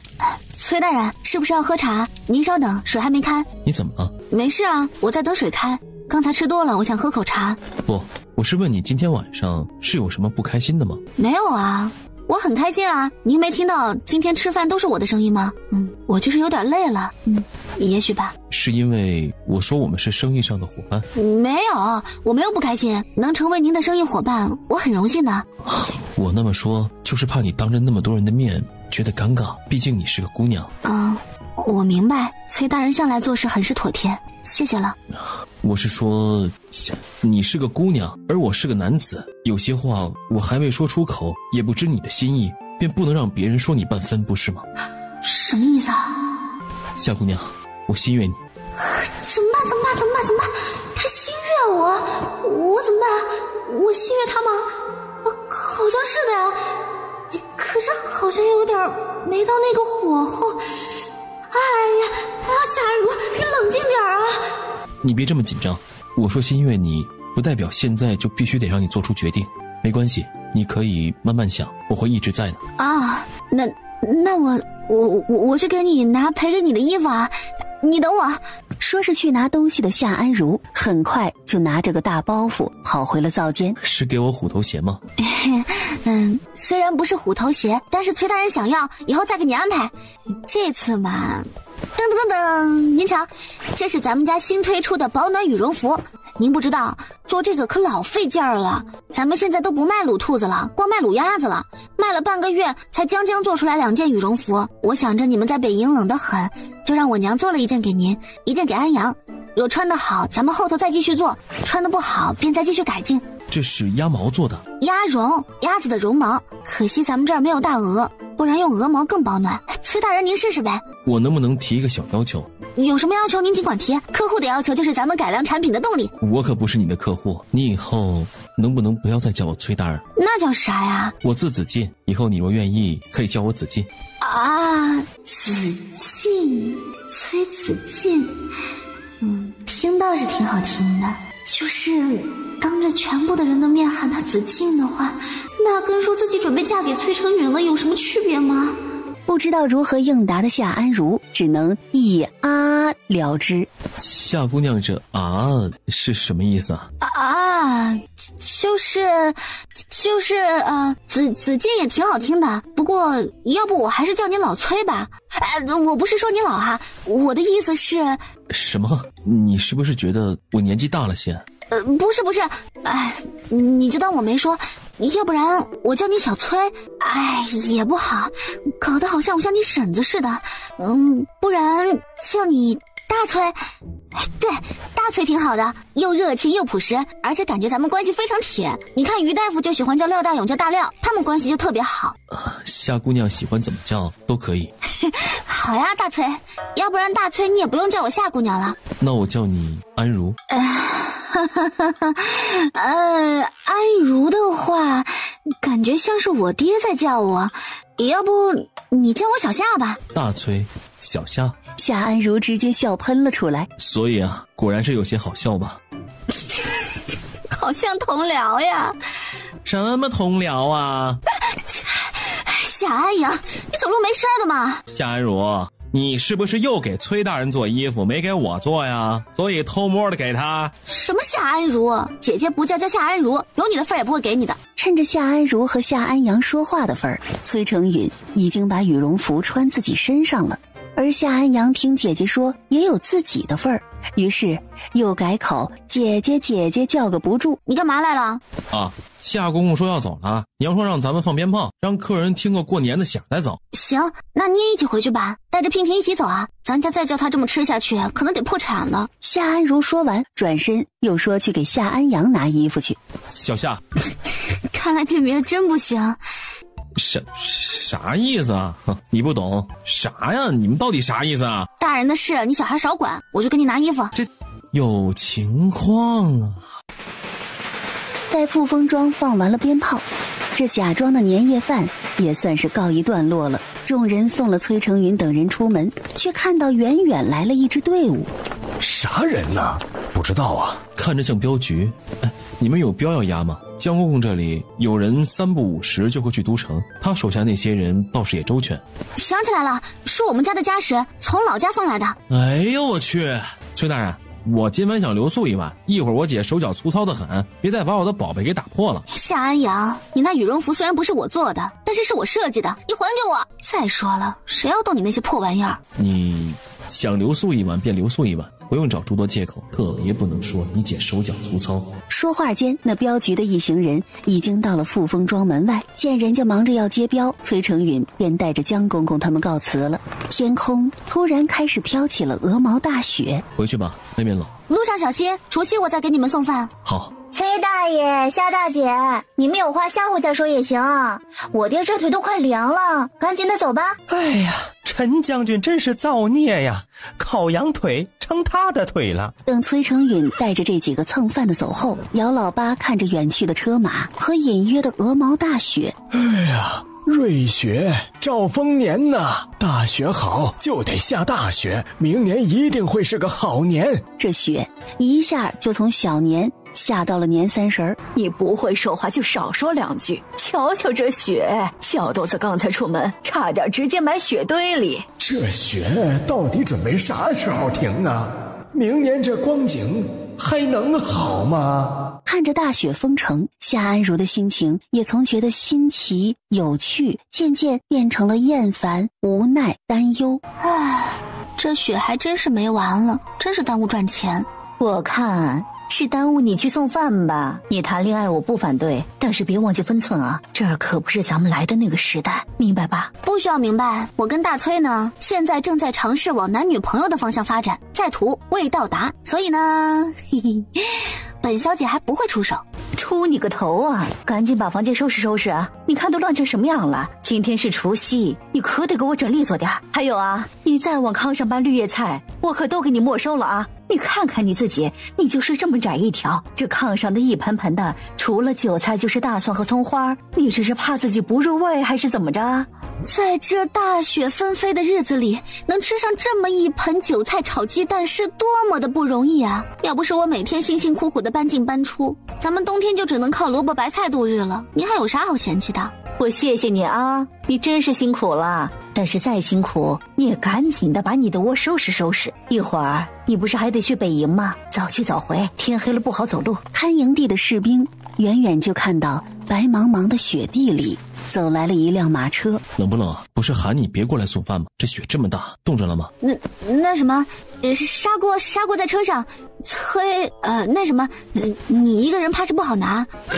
我去旁边瞧瞧，你们这个北营防卫做得好不好啊？你们抓紧搬砂锅啊！说完，老父亲就往边上走了2步，然后他一抬头，远远就瞧见来了俩大块头。你们今天都在啊？是啊，不然我也没地儿去啊。夏叔，今天带了什么好菜？你们家的饭菜我爹都说好吃，江公公也喜欢吃，今天没给咱们少带吧？哎，陈小姐怎么没回去啊？说到这个，陈小姐也是一肚子的苦水，哗哗哗的往外头倒。此时站在马车边的另外2人却是四目相对，一时无言。怎么了？我脸上也没啥呀。若说想你了，你定然又要挠头抓脸，所以我只能说想你家的饭菜了。想我家的饭菜你就多吃点，那个你穿太少了，叫人来拿了砂锅就赶紧回去吧。不少，里头穿了你给的鸭毛袄子，很暖和。不过下回若再给我送手工活，我能不能要求是你亲手做的？这个我不太会做哎，要不给你织个围巾？围巾？也可以，只要是你做的都行。那个羽绒服穿的还行吗？哪里需要改进吗？崔成允为了不耽误夏安如的买卖，便决定实话实说。老实说，很暖和，很轻便，但是什么？露鸭毛。崔成允说着话，松了松领口，然后从衣服里头掏出根鸭绒。瞧，我这都掉毛了。姐，你这啥羽绒服啊？你这害得我差点没被其他人他们给笑死。你这不动弹还好，这一动弹鸭毛满天飞，他们问我是不是藏了7、8只鸭子在身上。你这做衣服啥质量啊？那掉毛你们就别穿了，等过2天我再送了新的棉袄来。你把砂锅拿进去吧，天冷，大伙儿都多吃一点。父女2人送完年夜饭回家，天色都有些黑了。傅风庄诸人围作一团。没事，明年若是麦子粟米不好种，咱们就种土豆，那东西也能当饭吃，跟粮食一样的。咱家那么多地呢，那土豆才多少？放心，我爹知道哪有卖，而且一颗土豆种可以切好几块，生长周期还比麦子短不少，哪怕咱们5月种，到了8月也能吃了。没错，安如说的对。哎呀，叫我说，你们也太庸人自扰了。这雪说不定明天就停了呢，那你们现在岂不是白担心？今日是年30，咱们都说些让人高兴的呗。对，三白师傅说的没错，今年这一年是我活了30多年经历最多的一年。我在这里呢，代表咱们老姚家，谢谢大姐姐夫把咱们一家平安带到了宿州，给了咱们谋生的希望，让孩子们有书念，让咱们有钱赚。对，如今这天天吃肉，天天赚钱的日子，是咱们以前想都不敢想的。安荣啊，夏女婿，娘谢谢你们。赵峰啊，爹啥也不说了，咱们一家到到这宿州不容易，不过最不容易的还是你们夫妻俩。路上最难的时候，你们也没扔了我们老姚家，我心里呀清楚得很。爹在这里谢谢你了。哎呀，都是一家人，不准说谢，咱们是互相照顾。来，都在酒里了。众人见夏兆丰干杯了，便纷纷举杯，干杯，倒酒，再干杯。最后菜吃完了，酒喝干了，人也全部干翻了。外头却传来了隐隐约约的声音，好像是4号酒啊，北营在集结。什么？所以是北蛮来了吗？应该不是。如果是北蛮杀过来，会有人敲锣打鼓的来喊的。这个号酒应该是北营集结上前线，估计是有人来骚扰了。没事的，姑娘早些休息，有陈将军崔大人在，不会有事的。大崔应该是冲到前线去了吧？不知道安阳有没有去，他们会不会有危险？北蛮现在实力究竟如何呢？大荣朝的防线现在到底建设的怎么样了？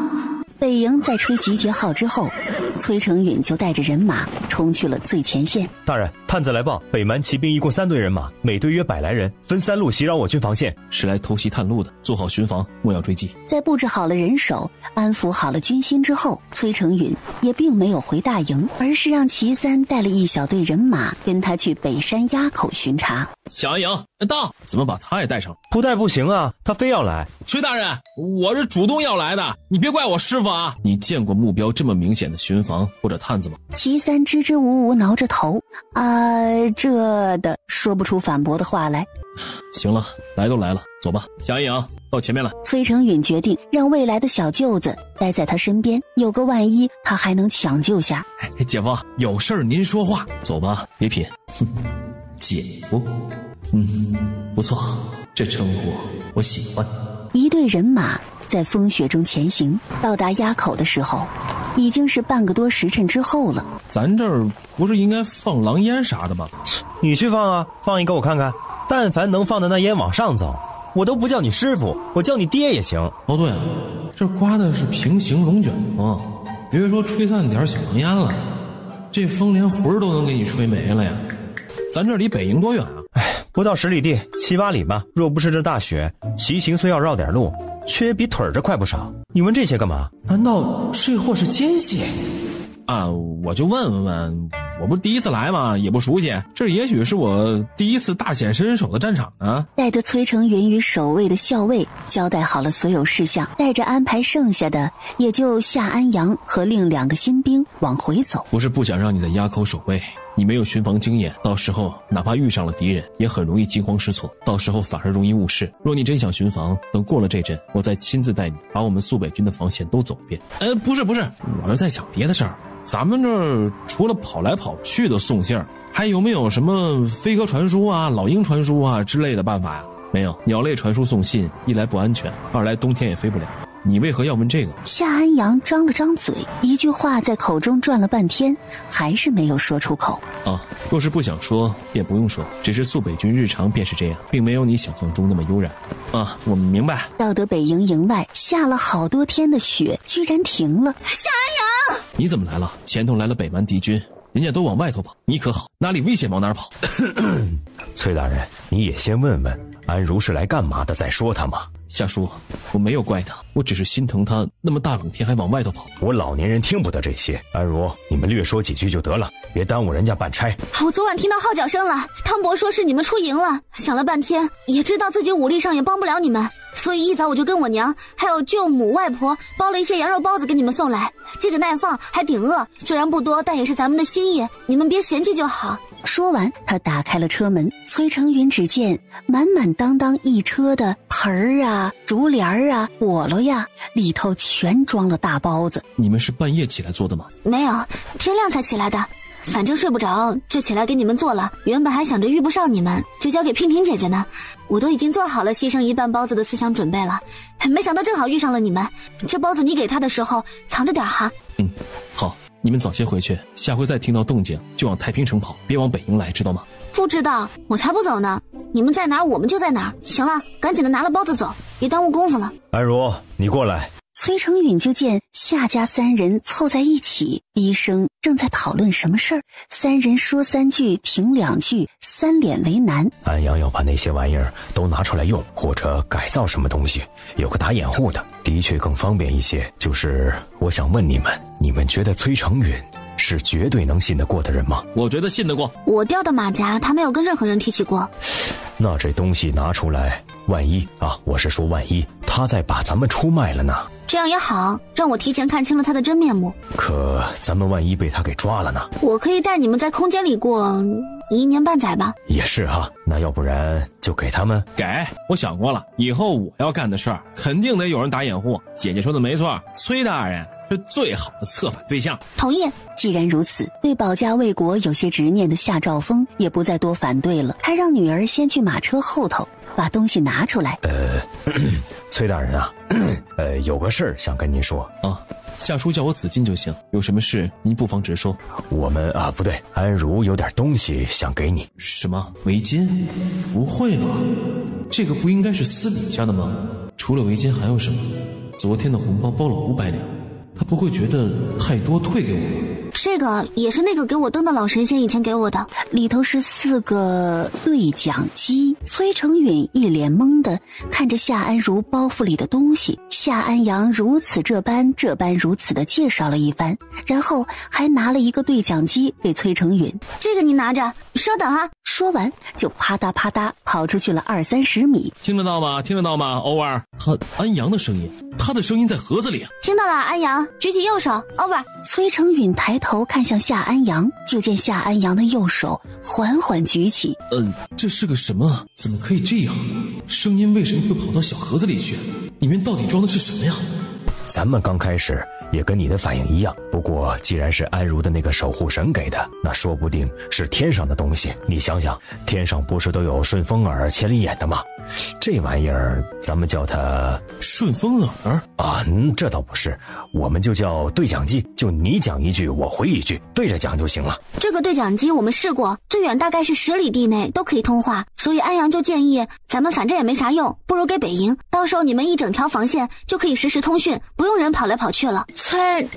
那啥，这些你先拿着慢慢研究，有什么不懂的让安阳教你。但是有一点，你们通信在300句话左右，或者1个月要带回复封装一次，最多不能超过500句，或者3个月。这些都是咱们自己用了之后总结出来的规律，具体怎么用，安阳可以教你。崔大人，不明白的都可以问我，不过这东西得来也是奥妙，你得替我姐姐保守秘密。所以你们一路上都是在纠结这件事，是怕我出卖安如？这不是出不出卖我的事儿，主要是我也不仅仅是我一个人，还有咱们一大家子人，也许都会因为这个受到牵连。不过咱们还是选择相信你，大崔，这事儿要怎么圆过去就靠你了。谢谢你相信我，放心，这事到我为止，东西也是我弄来的，与你们无关。相信你可以找到一个比老神仙更好的理由。我不是说老神仙是假的哈，就是听着像假的，实际上是真的。世界观次元壁被完全震碎的崔成允忍不住咳了2声，以掩饰自己的震惊与无知。不用解释，我没有不信你。夏叔、安如还有安阳，我替肃北军多谢你们了。姐夫别客气，咱们谁跟谁啊？小安阳你要死！行了，别闹了，子进还有事儿呢，赶紧的把包子拿了，你们快进去吧，干啥都不能耽误军情。好，多谢夏叔。崔成允应了一声，又喊了人来，搬抬之后，又装了一大板车的羊肉馅大包子。回到大营的崔成允，他先把军报都过了一遍，再去了主将营帐，把情况汇报完了之后，才着人去把夏安阳给找了过来。安阳，说说到底怎么用？夏安阳打开包袱，给自己和崔成允一人一个对讲机，然后便如此这般如此的教了崔成允一遍。你在这等着，我去找个没人的地方跟你对话试试啊。那个 always 是什么意思啊？意思就是一句话说完了，咱用这个对讲机说话要简练，因为这每按一次这个按键就要消耗一次这个这电量要怎么说呀？灵力用一次就消耗一次灵力所以用的时候呢，你不能你言我一语的互相插嘴，就是你说完话了，要用这个专用的词儿来提示对方。我一句话说完了，接着才轮到你说。灵力，那就让我试试这个灵力到底灵不灵。安阳，听到了吗？结束。听到了，然后结束。操！正正好想找没人的地儿尿尿的武艺目睹了这一幕，他被吓得尿意全无。崔大人，属下不知道您在这儿，我放回去了。你看到听到了什么？这属下要尿尿，您骂了属下一句操。好好尿，别东张西望的。崔成允说完就拍了拍武艺的肩膀走了。啥意思啊？回到富丰庄的父女俩就被姚家人给团团围住了。怎么样，有没有见到安阳？夏兆丰说在北营门口遇上了崔成允和夏安阳，看两人的状态应该没啥大事儿。哎呀，没事就好，没事就好，佛祖保佑，福生无量天尊。你看看，说了让安阳别去北营当兵，非要去，现在这号角一响，我这魂儿都被吹走一半。可是外公，昨晚号角响的时候，我明明就听到您房间里头的呼噜声，比号角还要响呢。孩子们啊，今年大年初一，宋伯伯给你们包个红包，可好啊？好，谢谢宋叔。好，谢谢宋叔。很快，富丰庄众人又再次围坐在了4张桌子拼起来的大桌边。今天是新年的开始，大雪也停了，明年不对，今年一定是个好年。你可别再提那雪了，就是上次你提了一句，这雪才下了那么久。胡说八道什么呀？这大好的日子偏要扫兴。我错了，大家吃吧。好吃。这芝麻还是安如买的好，吃呀。怎么啦？今日年初一，我姐不跟你这老婆子计较，看啥看？自己不会吃啊，还要我喂呀？大伙儿这才拿起了勺子吃起了汤圆。我外公能不能是更年期了？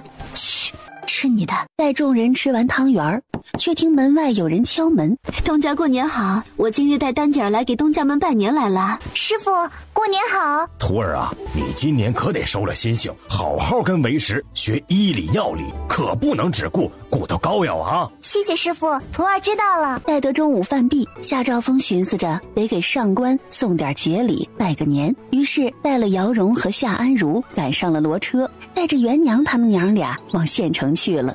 苏北军那儿的干粮他们增加到3天5万，咱们这儿人手也就多招了10来个人，是我央了李大年让衙门去找的，所以东家放心，这些人都没啥问题。另外我干娘去跑通了王府管糕点采买账的嬷嬷，王府的账年28也送到了，粮铺的粮食这回送来了，够咱们用半个月的。行了，这些等我初5去了五味斋再说也不迟。主要是工人的工钱都发下去了吧？从昨天开始到初5，咱们五味斋就做半日工，算1天的钱。你跟他们都说了吧？说了，都说东家菩萨心肠，工钱前天就结给他们了，不然这年大伙儿也过得不踏实。姑娘也是好本事，咱们方荣轩出去的咸面、花样和肚兜，据说也卖得很好。我干娘让人给我带了话，说是年后好几家铺子都要问我们订货呢。那可不，我这设计专业的。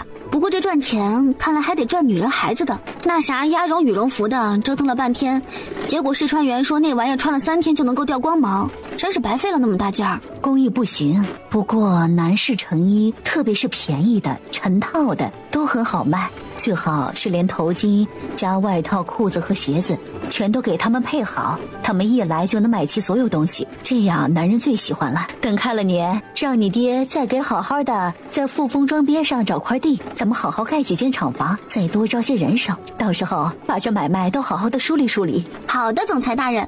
夏安如答了句俏皮话，惹得丹姐儿直问总裁是啥？总得他来裁定一切事务，就是总裁。有道理。姚荣给了元娘一个10两的银锭子，吓得元娘差点跳车跑了。如今看到10两的红包就要跳车，以后万一有100两、1000两，那不得跳崖了？哎呀，这大过年的看我说的都是啥呀？呸！10两银子都够买咱们娘俩了。娘，您收着吧，等开了春，我夏伯造房子，咱们也央了夏伯帮我们在富丰庄旁边起个小院呗，不然住在马家村老是爬山。我年轻倒是没事儿，您以后老了上山还好些，下山我得每天往下滚。你个丫头，怎么就那么不知道客气为何物呀？这主意好，等开了春，大伙一起动工，到时候就热闹了。再摆一个摊卖烧烤，说不定还能够把付出去的工钱给重新赚回来。这丫头人都掉进钱眼里了，简直缺德呀！到得县衙门口，就见郑大人正坐在门槛上，一脸愁容。呀，清华兄，这大年初一就坐门槛上，莫不是被罢官了？这大过年的，夏兄能不能说些吉利的？我若连八方县县令都做不下去，皇上大概得派我去北蛮做县令了。郑大人过年好，晚辈给您拜年了。既然不是被罢官，那您这愁眉不展的是为了何事啊？是啊，郑大人赶紧起来吧，这门槛呀，老人都说不能坐呢。有话咱们进去说啊，若有什么能帮得上忙的，您尽管吩咐。是不是移民过冬有困难？不是他们有困难，是我有困难。是不是咱们又没钱了？哦，那是我和衙门都有困难。然后又是一副生无可恋的表情，呆立在衙门外头。熊二说，郑大人这是怎么了？我家二夫人来了，二爷干的好事儿，夫人都知道了。我家二夫人是文人伯府唯一的嫡女，老爵爷是嫡师，如今爵爷是二夫人的嫡亲大哥，虽比不上老爵爷，却也是大荣朝的鸿儒，文章受万人追捧，所以我家二夫人也是很讲规矩礼仪的。几人正在门口说话，却听里头吵嚷个不住，众人赶紧往里头走，却见有二夫人带来的小厮和李大年他们正在对峙。夫人说了，这儿的牛今日必须清出去。不行，大人说了，这牛是他的命，他在牛在，他亡牛亡。我可没说过啊，不过这牛出去就得冻死，咱们能不能开春了再赶他们走啊？衙门种地，老爷岂能儿戏？县衙乃是断案理政之所，又不是乡野村间，怎能可以堂而皇之的把牛养在死地？夫人，老爷，我也是为您，为了我们郑家好。您要知道，大哥为了您的事已经闭门在家好几个月了。听说您在八方县干得不错，这才重回朝的。若你这里再不安分，那就干脆不做这县令也罢了，也免得大哥为你的事儿来来回回的折腾。被自家夫人当着外人这么一说，郑志明也觉得下不来台，才想张嘴争执，夏兆丰却及时帮他挡雷了。那个郑大人，咱们瓷器堂虽然还没完工，但是牲口棚已经搭得差不多了。这样，我现在就带着大年他们去整理整理，这些牛就暂时送去瓷器堂吧。咱们衙门里头到时候再派2个人去轮班照看下，应该问题也不大。您就是夏师爷？是，小的夏兆丰。听说您办事得力，现在看来总比我家老爷有分寸。老爷，夏师爷的提议您觉得如何？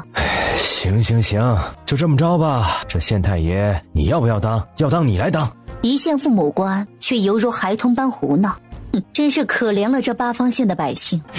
他是不是想气死我，让我好早日守寡，或者改做他人妇？老爷放心，您死了，我定不会改嫁的。他日等我死了，还得让孩儿们把咱们安葬在一处呢。郑大人，好歹夫人也从都城赶来了，说明还是关心你的。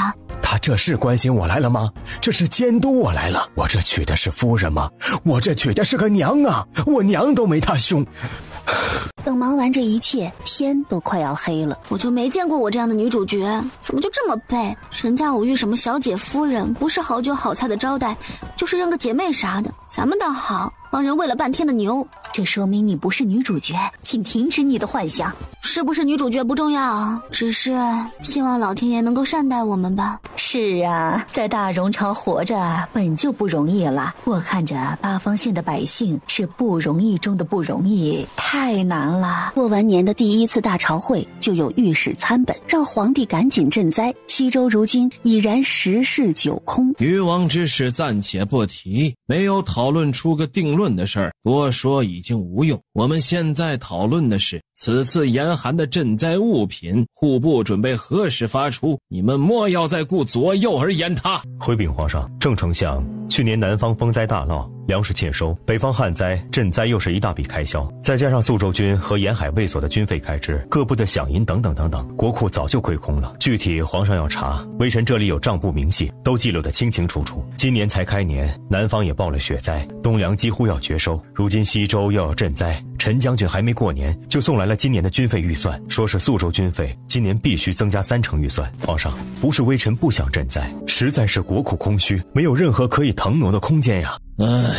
空虚，空虚，空虚！从朕坐上这个皇位开始，你们户部就没有1年不空虚的。那么多盐税、矿税、粮税、捐税都收到了自己的口袋不成？有什么事是朕想办，你们就能不多说这种废话，直接点头应下的？西周已经10室9空了，你们是想让那里的百姓死绝吗？今日朕不管你们户部是空还是虚，这赈灾的物资必须给朕拿出来。西周百姓困苦，之前若说还稍有余力举家迁徙，可如今这大雪封路，别说迁徙了，哪怕就待在家中，缺粮少衣，恐怕都要冻死人。邱大人，户部还得抓紧想办法。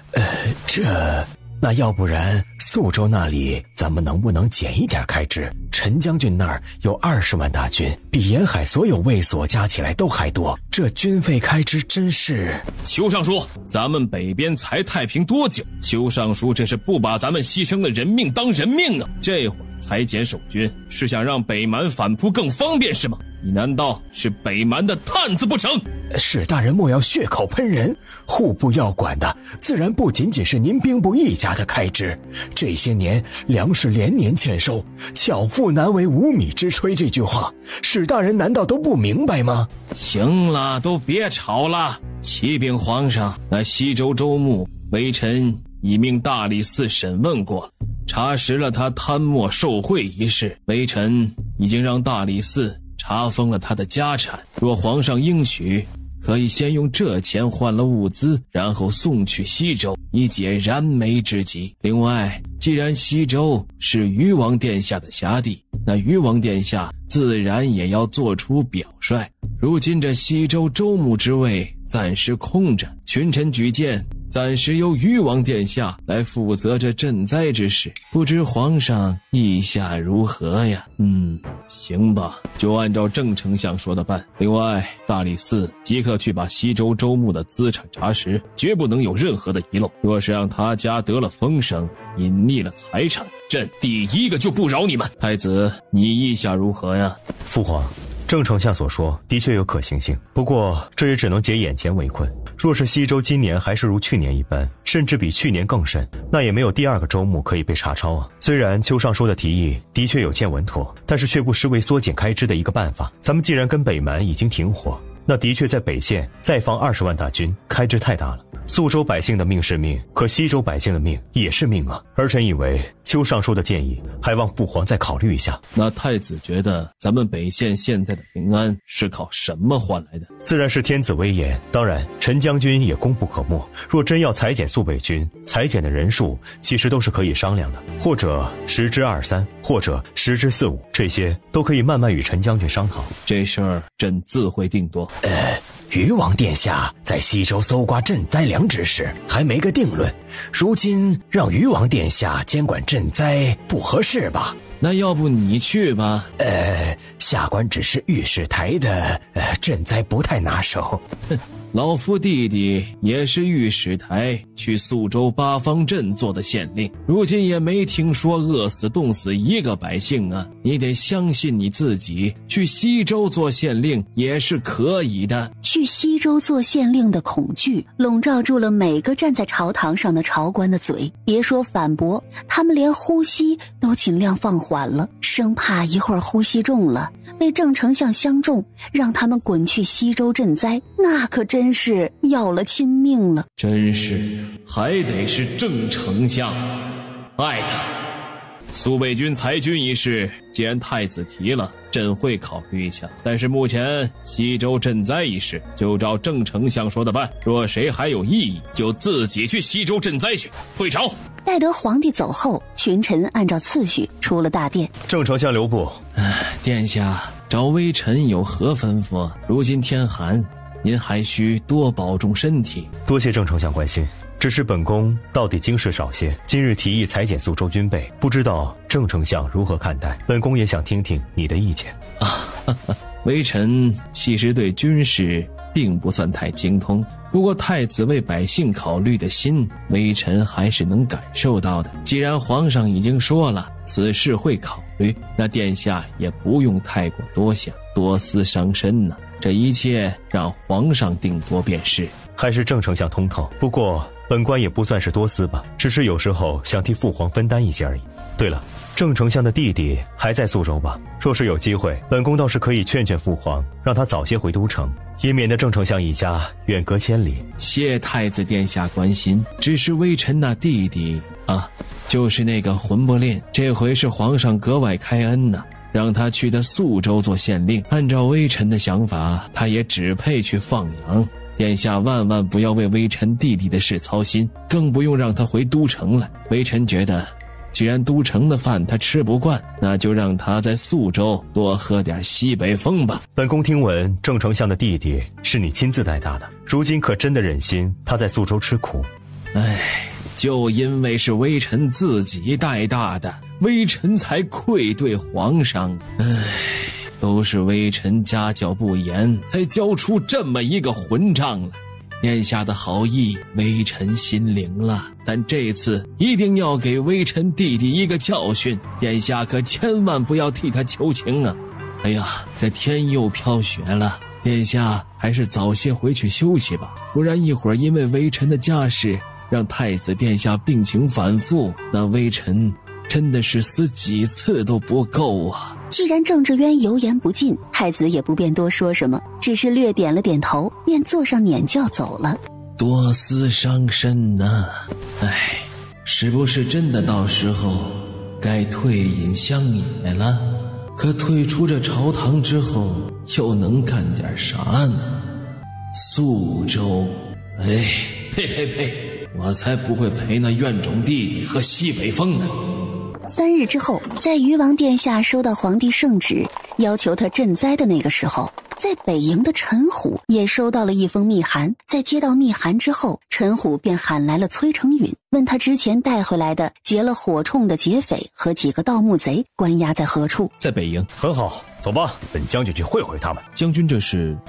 没事，我就是好奇而已。属下已经盘问过多次，将军是对属下不放心。你呀，还是太年轻，为人太厚道。有些人呢，记性不好，需要强烈的外部刺激才能回忆起一些事情。我那烤架很久没用，找不着了。来人，去帮我找个烤架过来。陈虎咋咋呼呼地喊了人，然后拍了拍崔成允的肩膀。走吧，让你瞧瞧我的独门绝技——铁板烤肉。1个时辰后，崔成允一脸铁青地站在陈虎营帐里。怎么样？我这手艺还不错吧？就是太久没亲自审问过犯人，手生了。肉片还不够薄。将军，是属下无能，没有询问出这么要紧的线索。不怪你，之前本将军也并不想追查的那么深，毕竟跟我没关系。可没想到本将军不想节外生枝，可人家却想把手伸到肃北来。很好，那我就恭敬不如从命，把这事儿查个彻底吧。反正我不好过，谁都别想好过。既然你知道了这事儿，你便派个你信得过的副将，带上10来个人出去跑一趟，把该带的人都给我带回来。是。崔成允抱拳回了一句。陈虎以为他回完话就会马上走，没想到这货还站在那里。干嘛？要钱没有？要人？除了陈平亭，谁都可以带走。实在不行，陈平亭你也带走吧。属下不是要钱，属下有一样东西要给将军。嗨，吓我一跳！早说不是要钱呢。要给我啥呀？你这年礼送的可太晚了啊！属下家里送来一样东西，可能对我肃北军有极大用处。银票吗？不是，是这个。说完，他便从怀里小心翼翼地掏出了2个对讲机，放在了陈虎桌子上。啥呀？长了脚的砖呐！对讲机，将军稍等，属下给您演示一下。崔成允说完话，便打开陈虎面前的对讲机，自己则拿着另一个出了营帐。陈虎被崔成允的操作搞得一头雾水，才想拿起那黑砖瞧瞧，却突然听到一阵嘶啦啦的声音，然后黑砖里头传出了崔成允的声音：陈将军，听到了吗？结束。我操！营帐门口的护卫一个脚才跨进营帐，就听陈将军大喊：别进来！谁进来我砍了谁的腿！出去！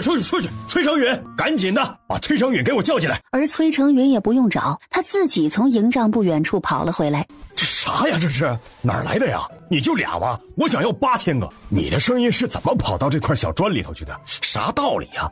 还是这世上真有鬼神一说呀？被一连串的问题问得头大的崔崔成允只能如此这般如此的解释了一遍这对讲机的由来。所以这东西是你大哥的遗物，他还给你留了字条，说是从大食国人那里得来的。哦，信里是这么说的。对不起了，大哥，我也是真的没有别的办法了。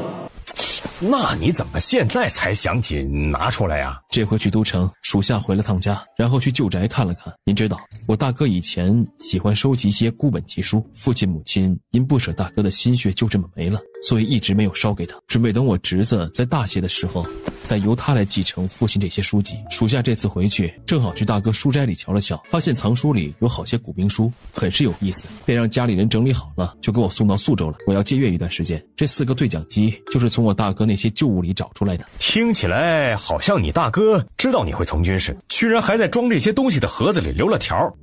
他知道，从小我便和大哥说，长大以后要去从军。虽然那个时候也念书，但是我最爱看的却是兵法谋略。你大哥的人品处事的确没话说，这事儿就当是便宜我了。崔子敬啊，来，教我。本将军以后坐在大营，也时刻知道北山垭口的情况，简直是神迹啊！大食国那些人看着长得跟熊似的，没想到还能折腾出这种东西，这可比木牛流马还要厉害了。那只是个传说，而这个……按下按钮，把对讲机凑到嘴边，当着崔成允的面就喊：“崔成允，我说话你听得到吗？”将军，这东西一次只能说300句话，说完了300句，就得吸收天地之精华，才能继续用。这不他娘的扯淡吗？崔啊，你大哥还有没有给你托梦说你家还有什么类似这样的神奇玩意儿吗？暂时没有，若还有，属下定然知无不言。你一会儿别忘了给你家回个信啊，让你那老古板的爹替我给你大哥多上几炷香，顺便再带句谢啊，千万别忘了啊。于是他也只能硬着头皮点头说好。哎呀，说吧，想要什么赏啊？钱。行。于是夏安如于次日收到了一张1000两银票的奖赏。大崔大，这1000两会不会太多了？毕竟你过年红包还给了我，多少来着？500还是800？你这个脑瓜子现在是连钱都记不得了。别提了，大雪天气，人家都在家抠脚皮，可咱们家都忙匀菜了。您家宋管事每天催着咱们把点心备齐，咱们原本只是想寄卖而已，可现在搞得好像要开糕点铺一般，又要数量又要品种。我虽然比不得我娘的厨艺，可是什么打鸡蛋、拌面粉之类的杂活都是我的事儿。元娘回村轮休之前，还让我多出一点花样图案，所以我还得天天抓耳挠腮的想图样。对了，你那围巾，我原本想要用羊毛线来织的，可是外面买的太粗糙了，我还得从找长毛羊、养羊、剃毛、纺线开始干，这工作量跟盘古开天辟地也没啥区别了。夏姑娘真是大忙人啊，我瞧陈将军都忙不过你去，不过自己的身体也要当心，实在忙不过来，我给你买2个丫头可好？不用，你相信我，我可以的。我虽然体能一般，但是力气很大。为了显示自己力气大，夏安如还企图去搬个水缸给崔成允瞧瞧，吓得崔成允表示自己已经感受到了夏安如的强大气场。都是些吃食，你别嫌弃。不敢嫌弃，你做的都是独一份。实不相瞒，关键步骤还是我娘出手的。虽然我也想学着做，可看到我娘做点心，我一般都是眼睛会了，可手说不行，他们不会。没关系，我也不会。崔大人，前头干粮都装完了，咱们走不走啊？姐，这啥呀？怎么又没我份啊？崔大人给了咱们一笔赏钱，这是谢礼。夏安阳挠着头，嘿嘿嘿地往门口退。安阳，接住！一个巨大的包裹朝夏安阳飞了过去，里头装的是姐姐对他满满的爱。回去的路上，夏安阳还挖开了包裹的一个角，看了一眼，这些点心还不够陈师傅塞牙缝了呢。陈师傅啊，齐三不是让您扔鸭口了吗？我这没人教功夫，然后陈平亭就硬要做我师傅，我也是被迫营业。怄啥？为啥怄啊？没啥，赶紧走，看这天又要下雪了。今天还要教齐三他们用对讲机，不要耽误了。宿州的大雪一直下到了3月初才渐渐停歇。正在激情创作的郑志明突然打了个喷嚏。难道家兄知道我要？老爷要干嘛？夫人今日不是说去慈济堂施粥吗？怎的没去呀？向家送粮的还没到。郑二夫人瞄了一眼郑县令放在桌案上的文书。夏师爷拉来了2车土豆，说是送给咱们的，老爷去瞧瞧吗？好好好，走，瞧瞧去。说老爷又写了什么大逆不道的檄文之类的，我劝老爷还是省省吧。明这折子递上去，且不说能不能送到都城，即便到了都城，也只是给大哥添堵。您大儿子之前写信来说，皇上之前因为气打伤了身，所以现在有关灾情的折子基本上都是大哥和2位副相在处理，所以你哪怕是写的再多，皇上肯定也是看不到的，别到时候反倒是让大哥断了你的家用零花。夫人说什么？我怎么可能写檄文呢？我就是随便写写，练练字。走走走，咱们去看看土豆去。这事儿啊，夏师爷跟我提过。中堂的前庭，夏兆丰正站在前庭的中间，身边放着几个箩筐，里头装的都是满满的土豆。你说的土豆就是这些，看着也不像是粮食吗？米在成为米之前，看着也不像粮食。夏兄，你说说你家闺女说是怎么种的来着？好，来，姚茂姚父跟大人和夫人说说，这个土豆安如说是怎么种的。土豆按照芽头先切块，一个差不多切14份。14份，那不剁烂了？4份，这孩子一紧张就14不分。这有什么好紧张的？说的挺好，继续。切完了就放地里，轻轻盖一层土，等着发芽就行了。倒也不难，若老爷觉得妥当，那我就安排人去庄子里种了试试。若是成功了，收起来的粮食可以用到慈济堂去。行，这事儿夫人安排吧。于是郑二夫人喊来了几个小厮，把土豆都搬了走，说是一会儿就送庄子上去。见夏安如从马车上跳下来，崔成允便迎了上去。怎么才几天没见，又瘦了一圈？你试试一天伺候5亩地，你也吃啥都会瘦。忙着赚钱度日嘛。对了，你瞧，这4辆马车里头装的是我为你打下的梁山。你这小身板还是多养养吧，要钱我这里。大哥，崔大哥，大崔哥，我错了，下回不胖个10斤8斤，我绝不在你面前出现，行不行？求求了，看在这些土豆的份上，你这回就饶了我，别念我了吧。不胖也得来见我。好嘞，怎么样？让我舅和宋管事他们继续等着，咱们去喝一杯如何？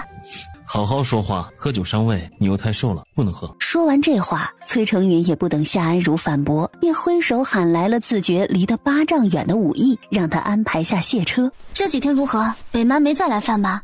这几天还算太平。他们上次被重伤之后，多少是伤了些元气的，估计北县能暂时太平几个月了。听得宿州暂时安全，夏安如也安心不少。那千里眼好用吧？好用，不愧是老神仙给你的。若下次还得着了，小夏一定给我留一个。我那个被陈将军抢走了我用银钱跟你换。说完，崔成允从怀里掏出了一沓银票，这是我全部的家当了，都给你。哇，大崔，黄金单身汉啊，随随便便就能摸出1万两银票。不过这钱我这会儿不能收，你自己收好，以后娶媳妇用。那还不是得给你吗？不过这只是我的私房钱，崔家宫中到时候也会出一笔聘礼。我开玩笑的。我没有开玩笑。你说想要千里眼，千里眼是没了，就4个，我自己1个没留，都给你们了。才怪，夏安阳买东西呀，都是4个人买6份，不然他心里头不踏实。所以他们家其实还有2个高倍望远镜。这样吧，我今日托梦给老神仙，让他再想想办法。不过我不保证一定有哈。那就多谢小夏了，也替我谢谢老神仙的慷慨解囊。所以银票还是给你吧，以后我要什么就朝你许愿，这就算是许愿费。你当我是许愿池里的老鳖吗？我是真想知道你的脑袋瓜子里面都是装了什么呀？怎么样，我是不是特别会聊天？用你的话讲，简直不要太会聊，大荣朝聊天王非你莫属。你说崔大人居然也会有这么高兴的时候，算不算是天有异象的一种表现呢？崔大人看到女子高兴，总比看到男子高兴好吧？不过我看那姑娘也不像是大家闺秀。崔大人这名门望族的出身，他们家能允许2人的婚事吗？你先前说了什么呀？我说那姑娘不是大家闺秀。前面一句我说了啥呀？走吧走吧，人家年轻人谈谈人生，说说理想也是必要的嘛。龚大人您赶紧的吧，再努努力，咱家去太平城度日的愿望全靠你了。不是，江公公，所以您到底啥意思？为啥问我之前说了啥？公大人，皇上的密函您是不是想再看一看，看看皇上是怎么着急上火，怎么骂人？那什么，江公公，今天咱们的进展很不错，我带您去瞧瞧去。我跟您说啊，与此同时，都城崔府也首次收到了来自宋管事的信件。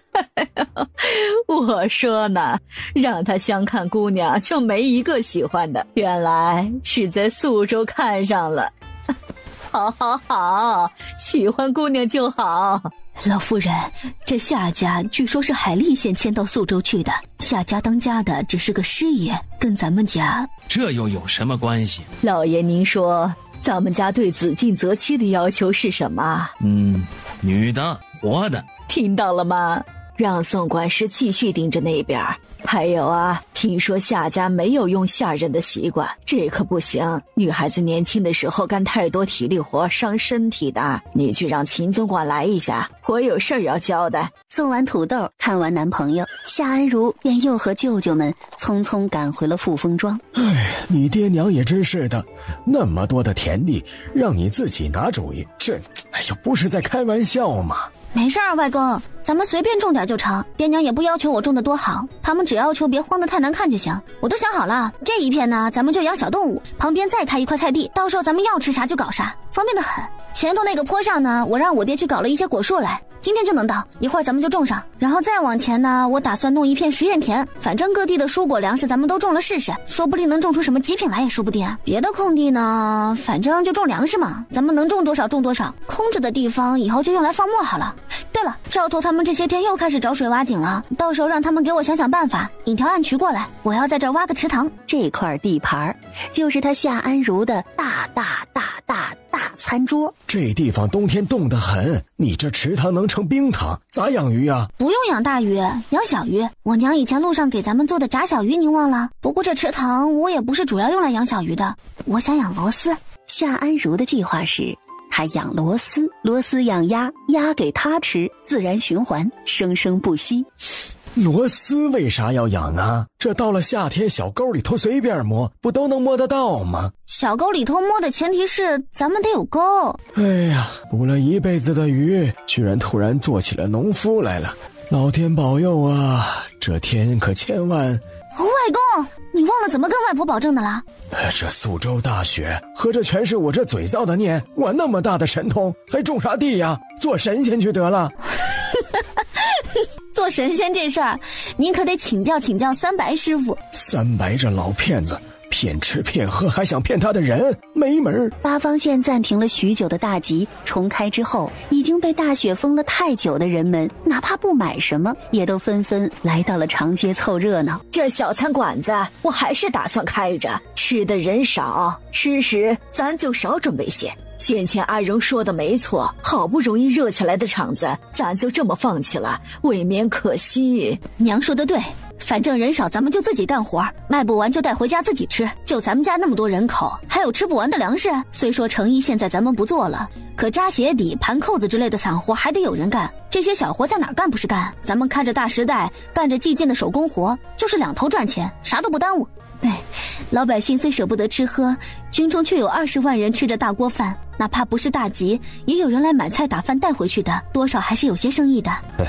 开着好，咱们这八方县好不容易骗来了些人，一个冬天一过，可把人给吓惨了。要不是因为咱们那5味斋好歹都还发着工钱，县衙目前也要人干活，不然我估计这200-300号人早跑光了。咱们这一溜铺子开着，好歹还有个买吃买喝的地方，县城看着也不那么寒碜。既然如此，那咱们要不要再开一个杂货店？你这既然如此，和我说的也没啥上下关联呢。你这是何来的既然如此啊？开啥？10顷的地还不够你种的，你还要开啥店呢？我说开个店，没说我开店啊。众人突然都不再说话，转而去瞧正在闷头编筛子的姚三舅。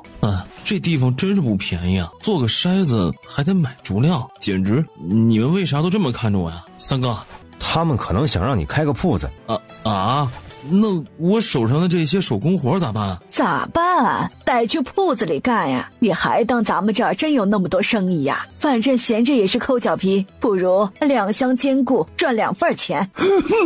你这掌柜选你3舅，就不怕买卖做蚀本了？那不可能，我想过了，咱们就开一个杂货铺子，米面粮油这些家里的生意都要用，卖不掉咱们自己也需要用，所以也不怕坏了赔了。针头线脑、箩筐簸箕、铁锹镐子、锅碗瓢盆，咱们家也都是消耗大户，哪怕3舅卖不掉，咱们自己也都能消耗了。就咱们家这个物资的消耗量，开个杂货铺子最是合适。这杂货铺一开，长街上多了个铺子，多份热闹，左邻右舍也不用为了点针头线脑的跑太远，一举多得。这想法挺好。售卖的基本都是咱们自己需要的原料，卖不掉也没事儿。方荣轩那新铺面造的也差不多了，到时候等老铺面腾出来了，正好开个杂货铺子，货几乎都不用进，啥都是现成的。郑大人家的书斋最近也说会到一批笔墨纸砚，过几日便能开张了。到时候咱们八方县的县城，好歹也算啥都齐全了。宋管事也想出份力，可惜他们老崔家的买卖不怎么接地气。没关系，宋管事只要消费就行。还是夏姑娘说的对呀，咱这做不成东家，却能做客人，不是？对，是我想窄了。